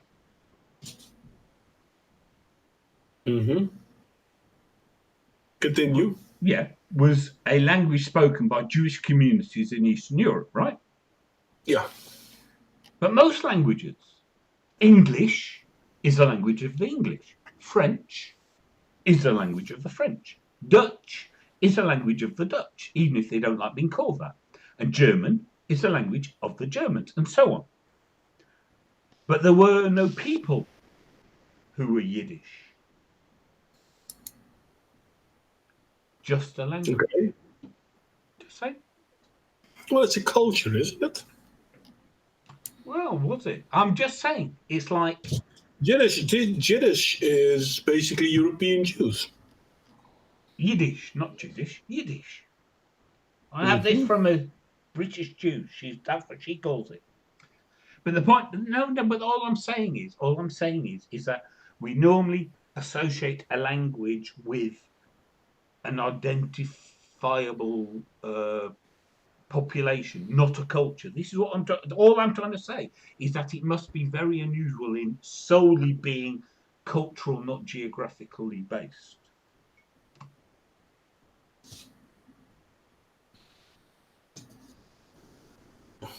Yeah. I'm just saying. Well, indeed, it's the root for Yes, Yiddish. but they also have Hebrew. I'm just saying. Yes, but Hebrew is from the Jewish people that are still centered in their Middle Eastern No, I'm not. That's not what I'm background, saying. whereas Yiddish is centered on the cultural You always existence. have to bloody. All I'm saying is that most languages have a geographical denotation, and I found it interesting thinking about it because I think about stupid things like this. Like Yiddish But probably hasn't got a geographical yeah, base. it does. It has. Listen, it's the same that where you can say English is the language of the English. Mm-hmm. Dutch isn't the English language of the Dutch because, in all fairness, we have several versions of Dutch, and throughout the years, it all more or less coagulated to one form. But the Yeah, Netherlands, whoa. I mean, come on. That's true of all languages. that's the point I'm trying to make. But the point is that there's a geographically based people called the English. There's a geographically based group called Dutch. Is Okay, my so that, point. but you'd be wrong. Oh, fuck's sake. Never mind. The whole thing about and I'm going to give the Dutch as an example. There's a reason the country's name is not the Netherlands, but the Netherlands. It's plural. We're Yeah. based on different people, different countries. Well, provinces at best, but at the time they were their own countries. They all had their own version of Dutch. Yeah. You can still see that because Okay, if you forget I said Dutch, Swedish, German, Italian, Spanish. German, perfectly example as well. Yes, Go to did you know that at the start of the 20th century, only 10% of the French spoke French? yep. Exactly. But we That's still the whole associate the word with a geographical concept. But now you're talking about something else. Now we're No, talking it's about not. That was the point I was trying to make all along. no. The Yes. point you The point I was trying to make is what I know I was trying to make, not what you think you know I was trying to okay. make. So let me put it like this then. This is what you said. These are geographically based. That one isn't. That's what you said, John. Yeah, okay, so you're quibbling over fucking semantics again. Oh, it's a very important point. To you, Because but it wasn't the point I was trying to make. Sorry for misstating it. okay. My point is that there are these nations, I was just trying to, in a very casual, offhand, informal way, say that you have the English and their language is English, and English is a place, England is a place. Yes. And yes, guess what? Not all English speak English, at least not as you would know it. And not all French speak French, and not all Dutch speak Dutch. But that No, doesn't because refute the fact that the language is based in a people which is based in a place, and the names are correlated. And yeah, all I was saying was that Yiddish seems different. That's all I was no, saying. because language is cultural based, not geographically based.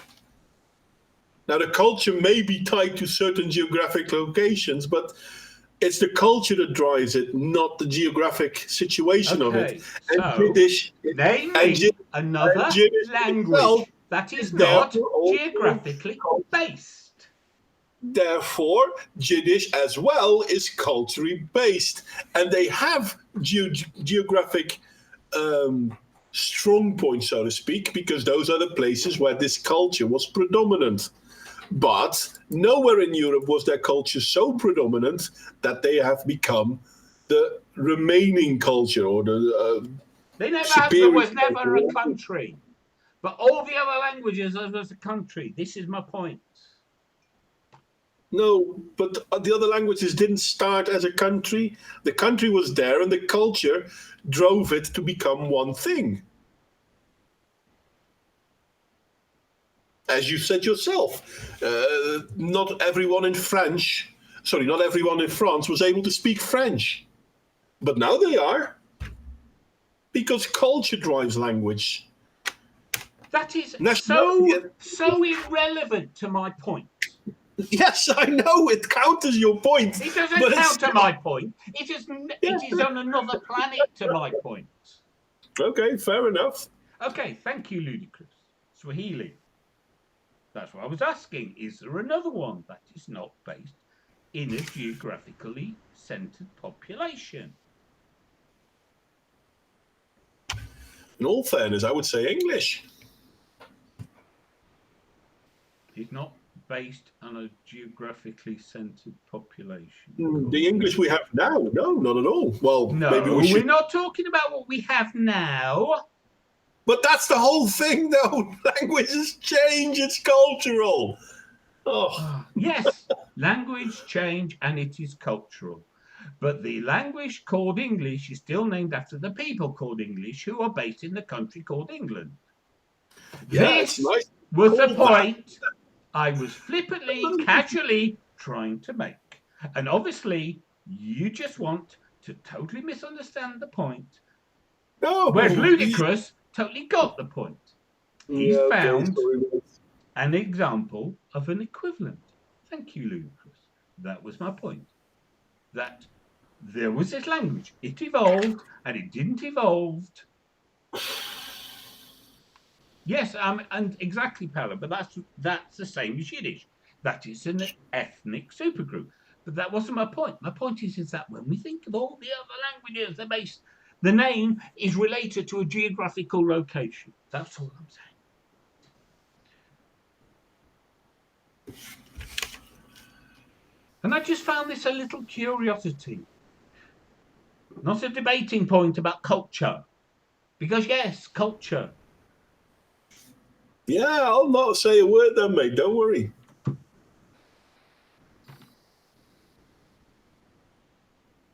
I just found it curious. I just thought earlier about Yiddish, and there's no one bringing up Yiddish, and I'm thinking, I was thinking about Yiddish earlier, how there was no country of Yid or Yidland or Yidavenia or whatever.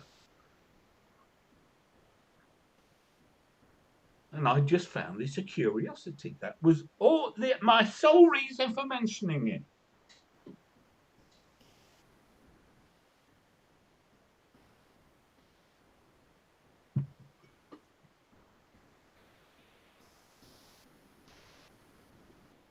I'll believe you. It was.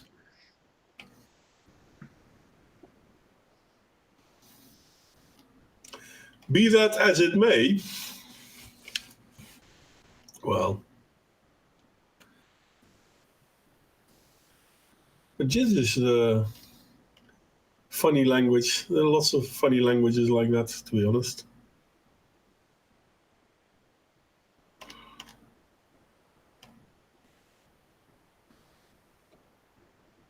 It's the same as Suomi, really.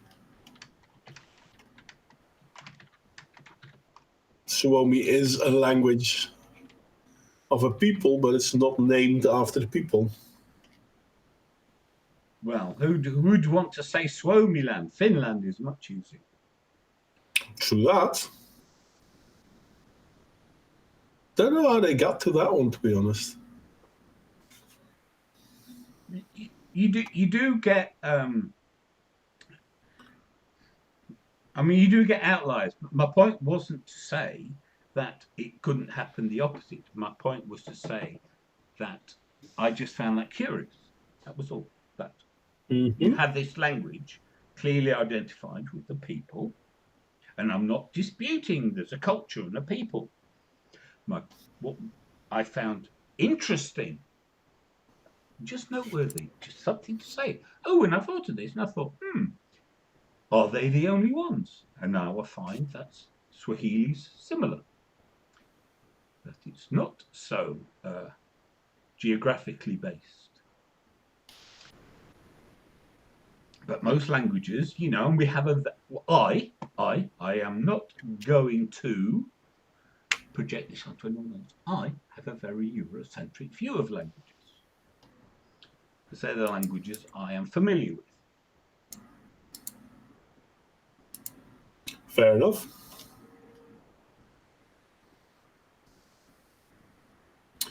Well, sorry. You're dying. Oh, slowly, every day a little bit more.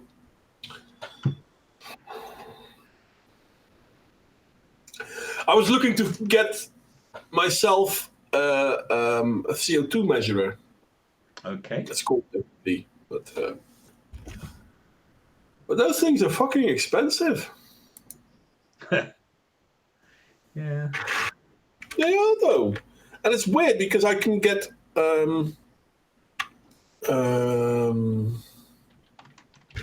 do you call it? One of those smoke alarms that you have for the end in your house. Mm-hmm. Well, you can have that for carbon monoxide as well. You need more alcohol. Yeah. But yeah, carbon monoxide and carbon.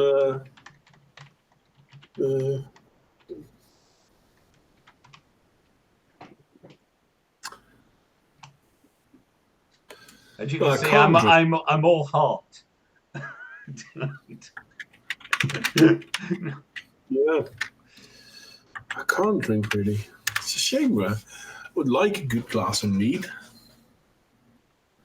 I haven't had mead in a long time.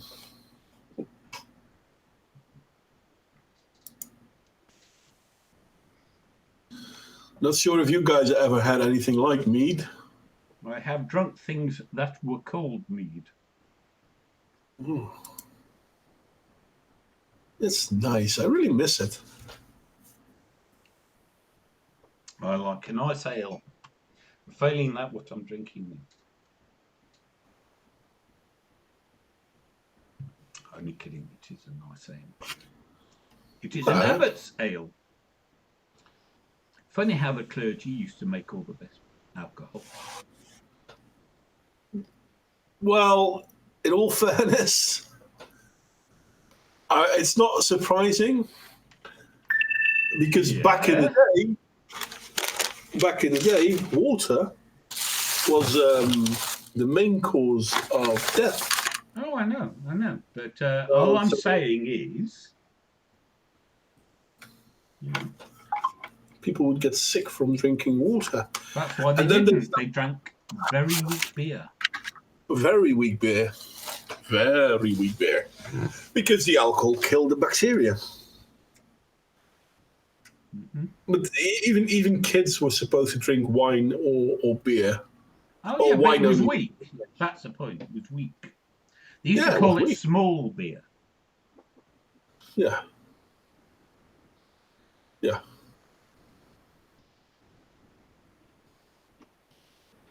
Which,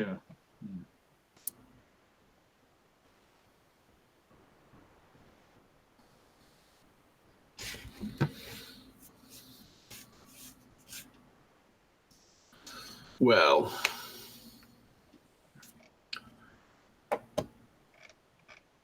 is that the one made from honey? Yes, it is.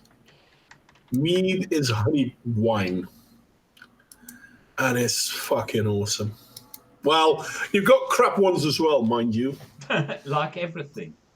Like everything, indeed. But yeah, no, they're really good ones. I haven't had one. I haven't had a glass of mead for several years by now. Oh, I found one. List of names in English with counterintuitive pronunciation. That should be fun. Unfortunately, they do it in that funny dictionary pronunciation, and I haven't got a It's like Thames. Oh, right. I know how to pronounce that because I know how to pronounce the Thames. But Hmm. though that funny T epsilon MZ,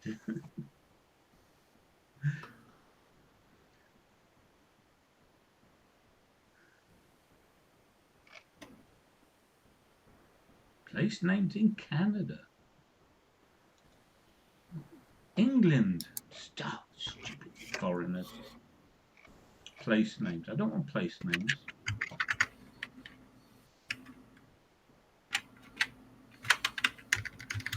Well,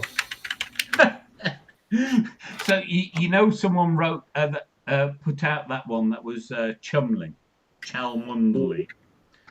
yeah, I am going to try and paste in how this is written to pronounce on this webpage. okay. That apparently is Chumley. How are you supposed to read that? I know, right? That's a pronunciation. I have no idea how that means nothing to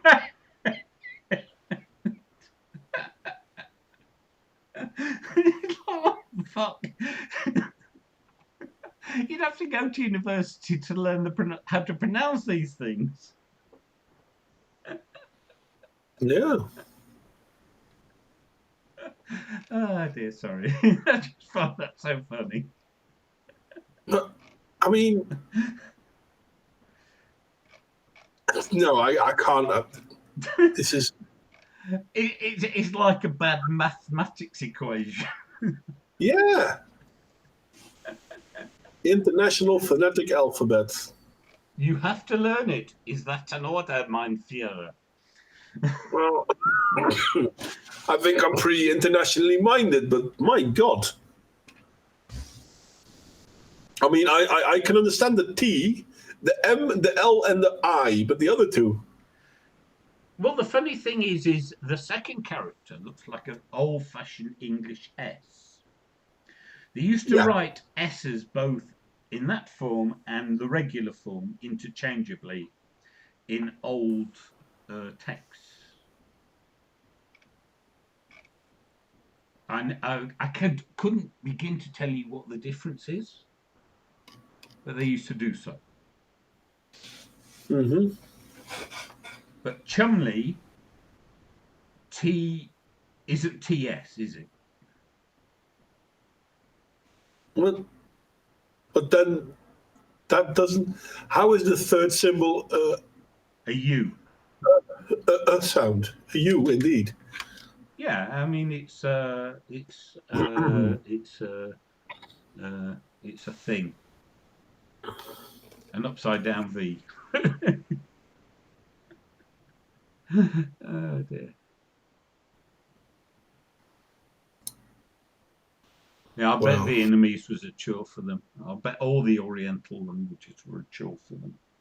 mm, But the problem is when you read it, you have to then read it in your own language, which then makes it a problem because how do you know how to pronounce it when it is telling you how to pronounce it?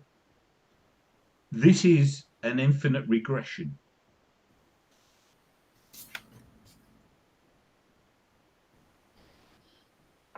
yeah, it makes you wonder though.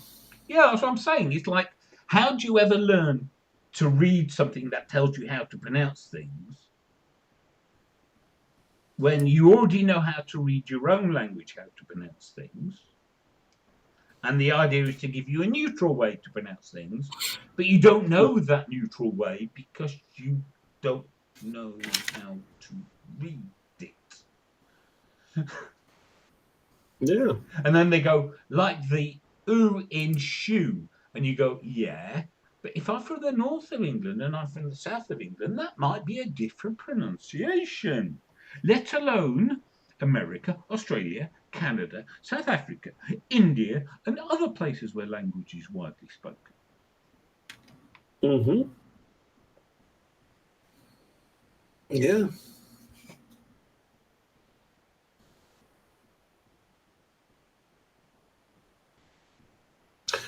Yeah. An infinite number of occasional tribes will always ensure there is one there. Tables, not tribes. Table, yeah, you're right, Corey. Sorry. See, it's getting late. Yeah.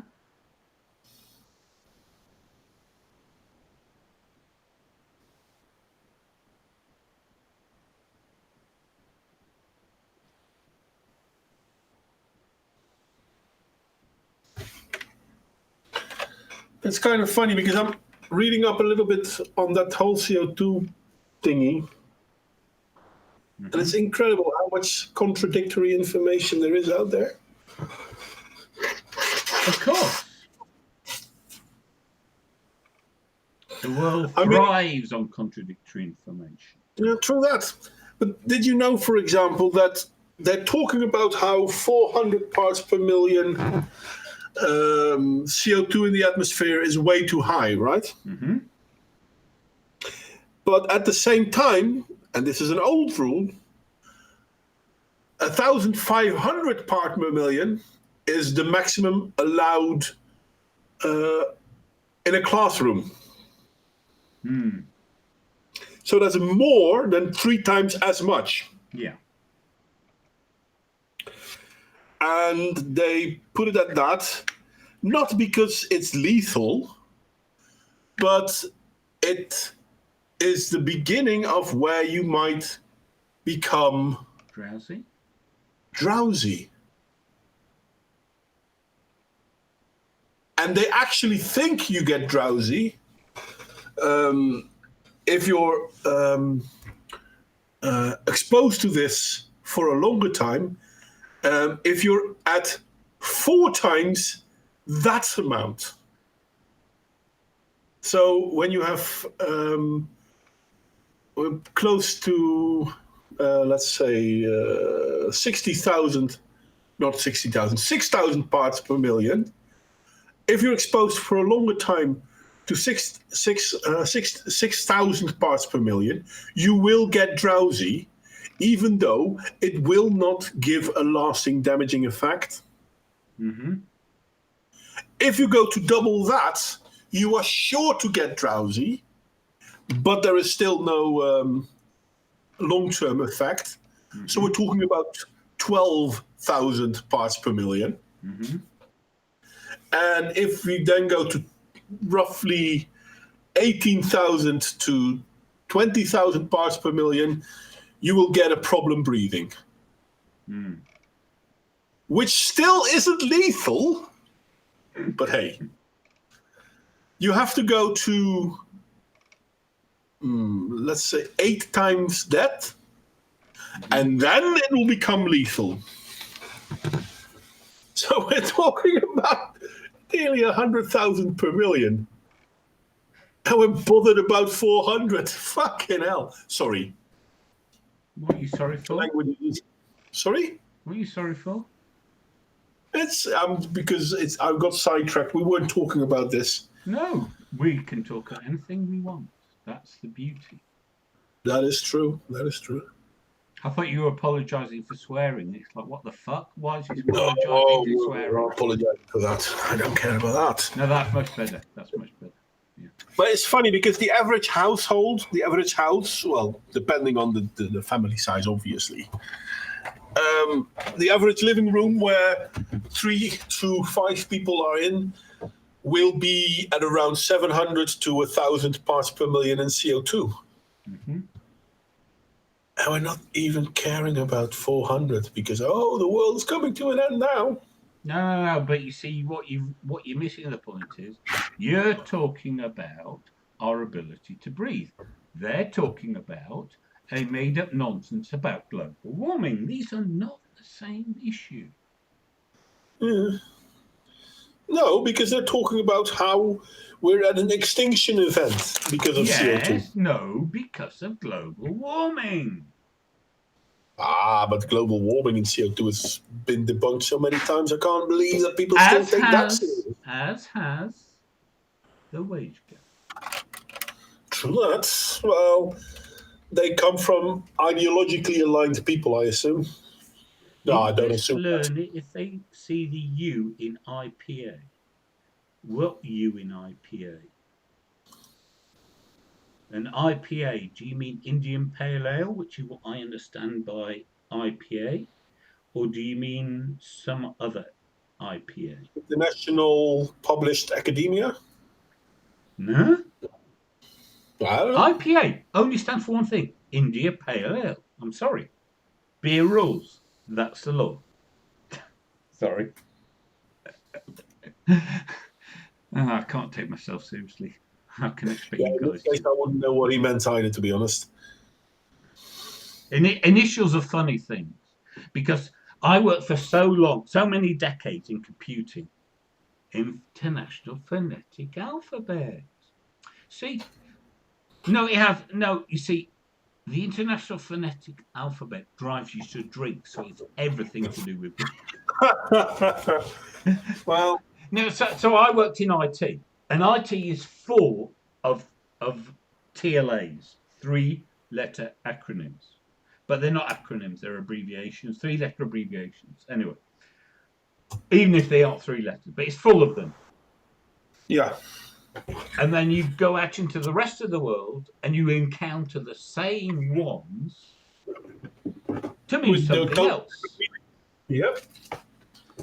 And Well, everyone thinks that their use is the only one, so don't bother to explain it. yes.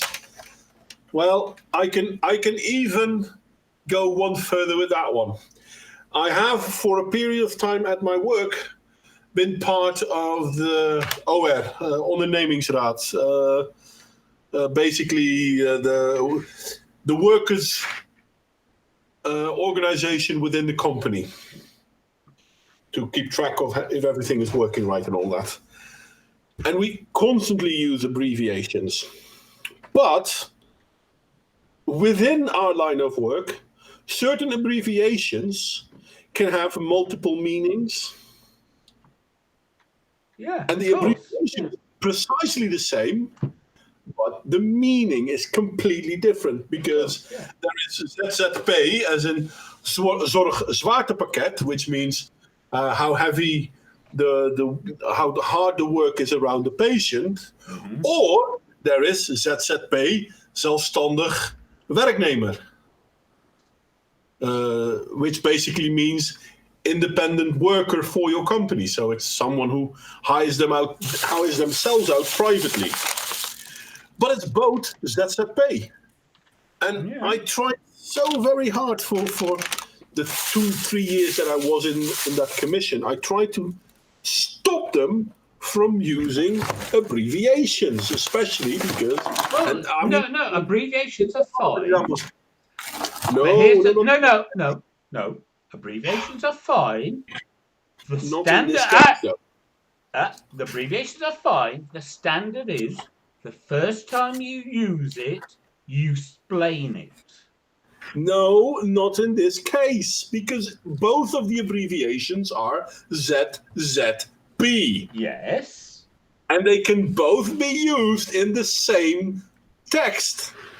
Well, then, that's what I'm saying. So you explain it, and if you find you've explained the No, same, because if you find you've explained the same abbreviation twice in the same text, you know not to use it. no, John, it doesn't matter how many times you explain it. You're not supposed to use it to begin with.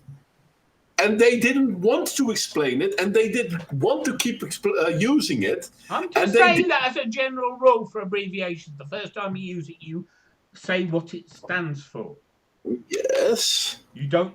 Yes, that's what I'm saying. That's what I'm saying, and then you argue with me.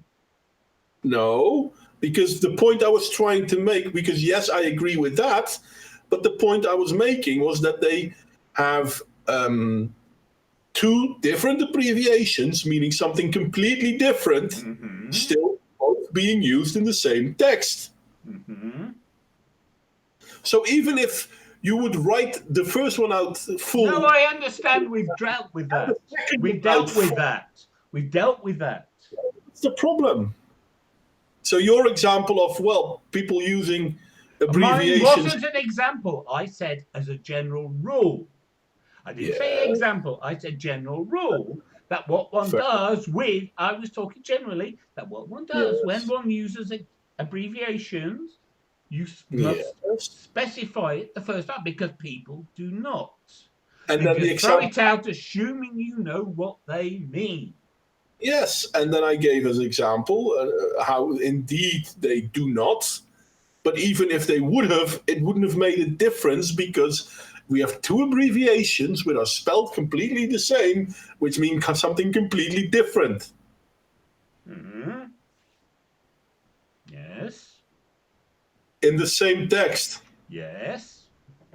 So it wouldn't have mattered if we spelled it all out. Yes. All I would agreed. say Already addressed that. Yes. Agreed. Yes. so. The problem is, don't use abbreviations. No, and this is what I'm saying. You've just stated as a general rule something to solve a specific problem. And I'm Yeah. saying, as a general rule, it is fine to use abbreviations if the first time you use it, you spell it out. In the exceptional case of having multiple abbreviations that are the same, you don't use abbreviations in those specific instances.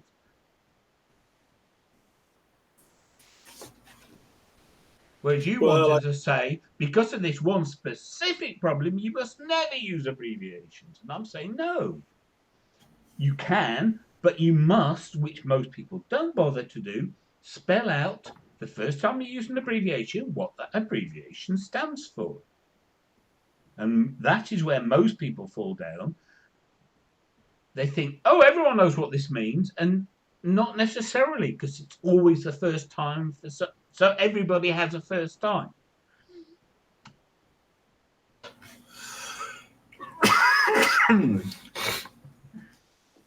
well, I mean, abbreviations arise and are used for a reason. yeah, I still think people shouldn't use them. Yeah, I know you don't, but what I'm saying is your example was a special case, not a reason to not use them in general. Yeah.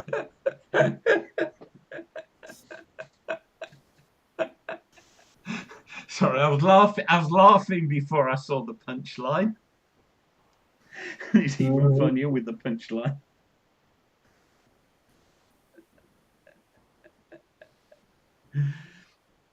See, here's the problem, right? You will not stop people using linguistic shortcuts. Saying you shouldn't use linguistic shortcuts will make no difference. People will use them. What all you can do is teach them good habits when they use linguistic shortcuts.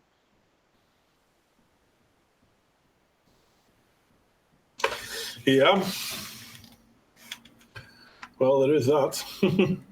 Which was the point I was trying to get at, is that, yes, I understand your specific problem in a specific case and the solution in a specific case of a non-unique abbreviation is to not use abbreviation. But that doesn't happen all that often.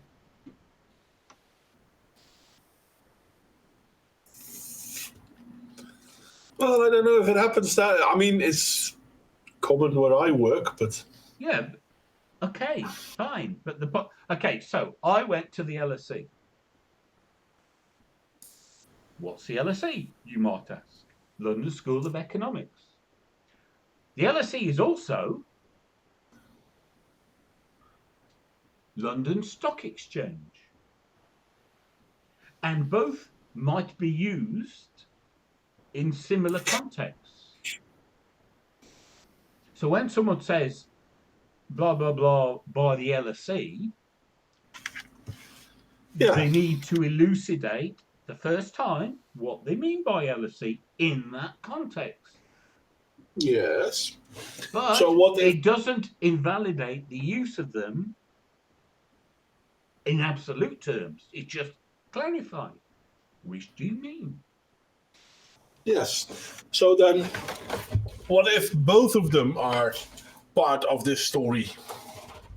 In that particular instance, you don't use abbreviations. This is what I said. but doesn't stop you using abbreviations generally, just not specifically. Mm. Well, I'm still not in favor of abbreviations at Well, all. and the next time you refer to a radar, you are using one. Yes, but a radar is also a name.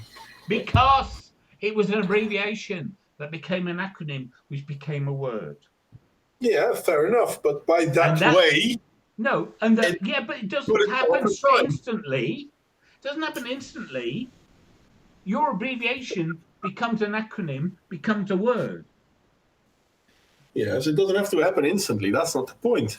Well, it is actually, that is precisely the point. Because if you never did the abbreviation, you would never get the acronym, which would mean it would never become a word. Lots of car names are abbreviations as well. Okay. But by becoming that name, it becomes in itself. Yes. Well, And my point being is that if you never were able to use the abbreviation, that would never happen. sleep well, Ludicrous. I think we're going to call it quits in a moment anyway, considering it's 2 a.m. Old man and all that. Yeah, there's a lot of abbreviations. True that. And my point being is that there is an interim period, because I've encountered this a lot, okay? Working in IT, that people introduce new abbreviations, introduce new acronyms before they've gained sufficient currency to know what they are, for me to know what they are. And I'm like, what the fuck's this? The point is, the responsibility lies with the Sender. yeah, the communicator to make sure. You see, if you say an abbreviation and then you spell it out and somebody already knows it, they'll just jump over it. No harm. But you've explained it to someone who doesn't know it, and it's negligible effort.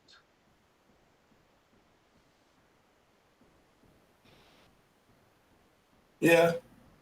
So Paolo, explain your acronyms. Sorry.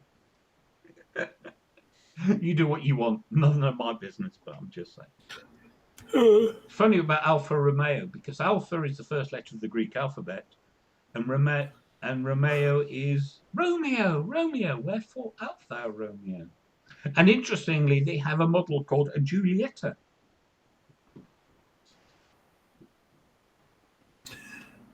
I'm not sure if Romeo is the reason they called Alfa Romeo Romeo. Could be, not sure. Or AR. It's phonetic alphabet for the letters A and R.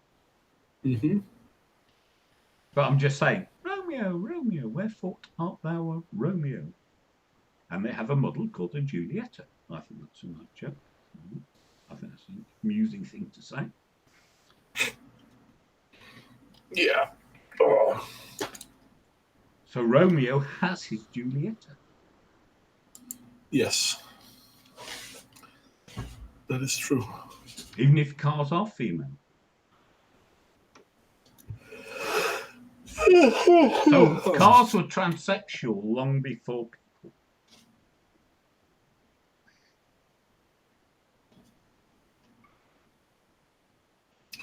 No, cars are female, aren't they? That's well, depending on the language. Well, yeah, in most languages.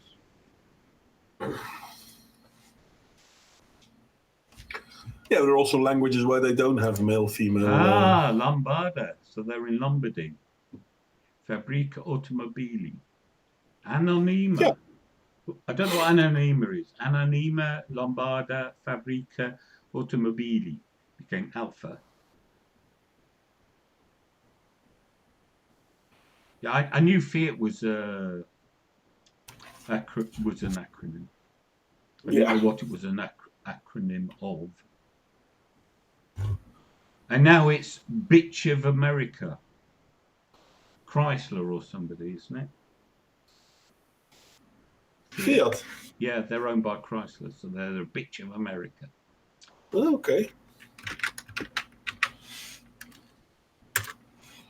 Well, and then there's the Dutch DAF, which used to have both personal I remember vehicles the little death car. It was weird. and the trucks. The trucks are still running. No. The trucks entered a union with the old British Leyland. Yeah. But DAF is also Van Doorne aanhangwagenfabriek. Basically, Van Doorne's. What's aanhangwagen? I don't know the English word for that now. Oh, was it this week that they were born by Peugeot? I didn't know that, Paolo, but then I don't keep up with the news.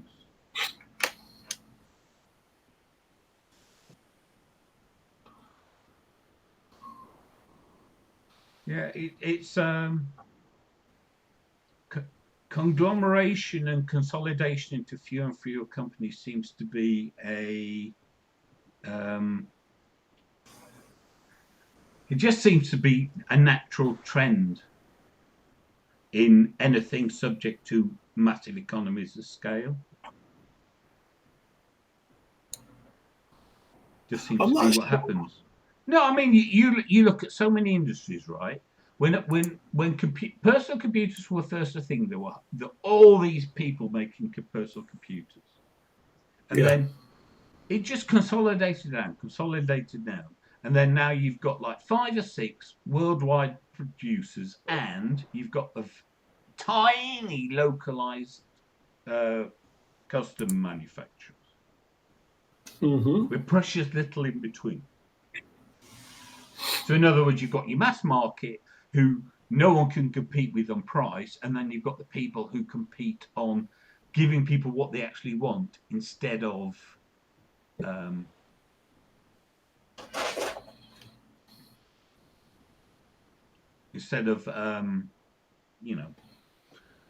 mass-produced cheap tat.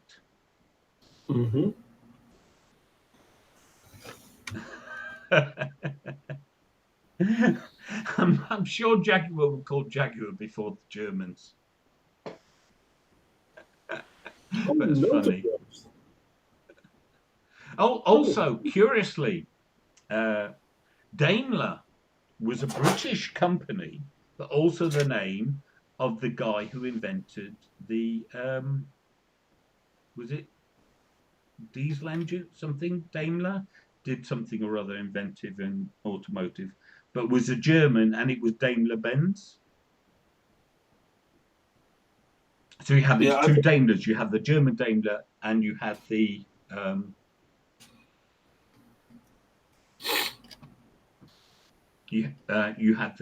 British Daimler. Daimlers were top-end Jaguars. So you would see a Jaguar, and then the top-end version of it was called a Daimler. But that was an English company, not the German company. And then they went together. No, they had nothing to do with each other. Jaguar got bought by Indians. Yeah. Thank you, Paolo. I knew it was something to do with Mercedes. But there was also a brand called Daimler in England that was not Mercedes.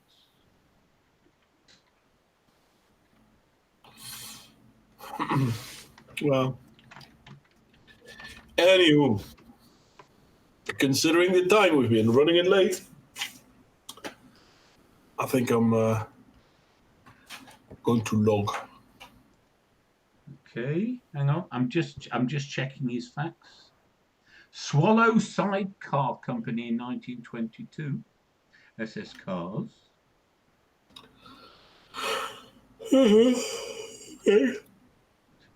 Made in association with Standard Motor Company, many bearing Jaguar as a model name.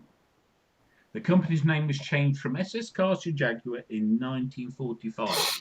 So you could say it was less to do with the German military outfit and just a rebranding exercise.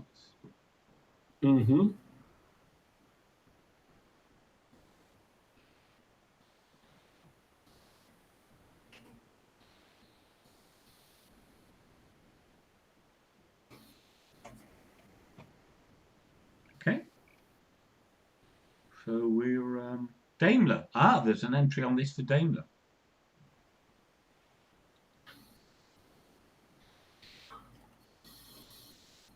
Hang on. Then there's a link to Daimler Company. So there's Daimler, the British Daimler was a company. It was Daimler Company Limited until 1910. Founded in 1896. The company bought the right to use the name Daimler simultaneously from Gottlieb Daimler and Daimler Motoren Geld. I'm going to crucify this, aren't I? Gesellschaft of Cannstatt, Germany. So it does come from there. The name does come from Daimler. Mm-hmm. Anyway, John, because I really am going to call it. Okay. Thank you all for joining us. John will keep going on with you guys, I guess. No, I won't. I'm going to end. I'm going to say, that's your lot. Goodbye. Bugger off. Good night. See you all later, guys.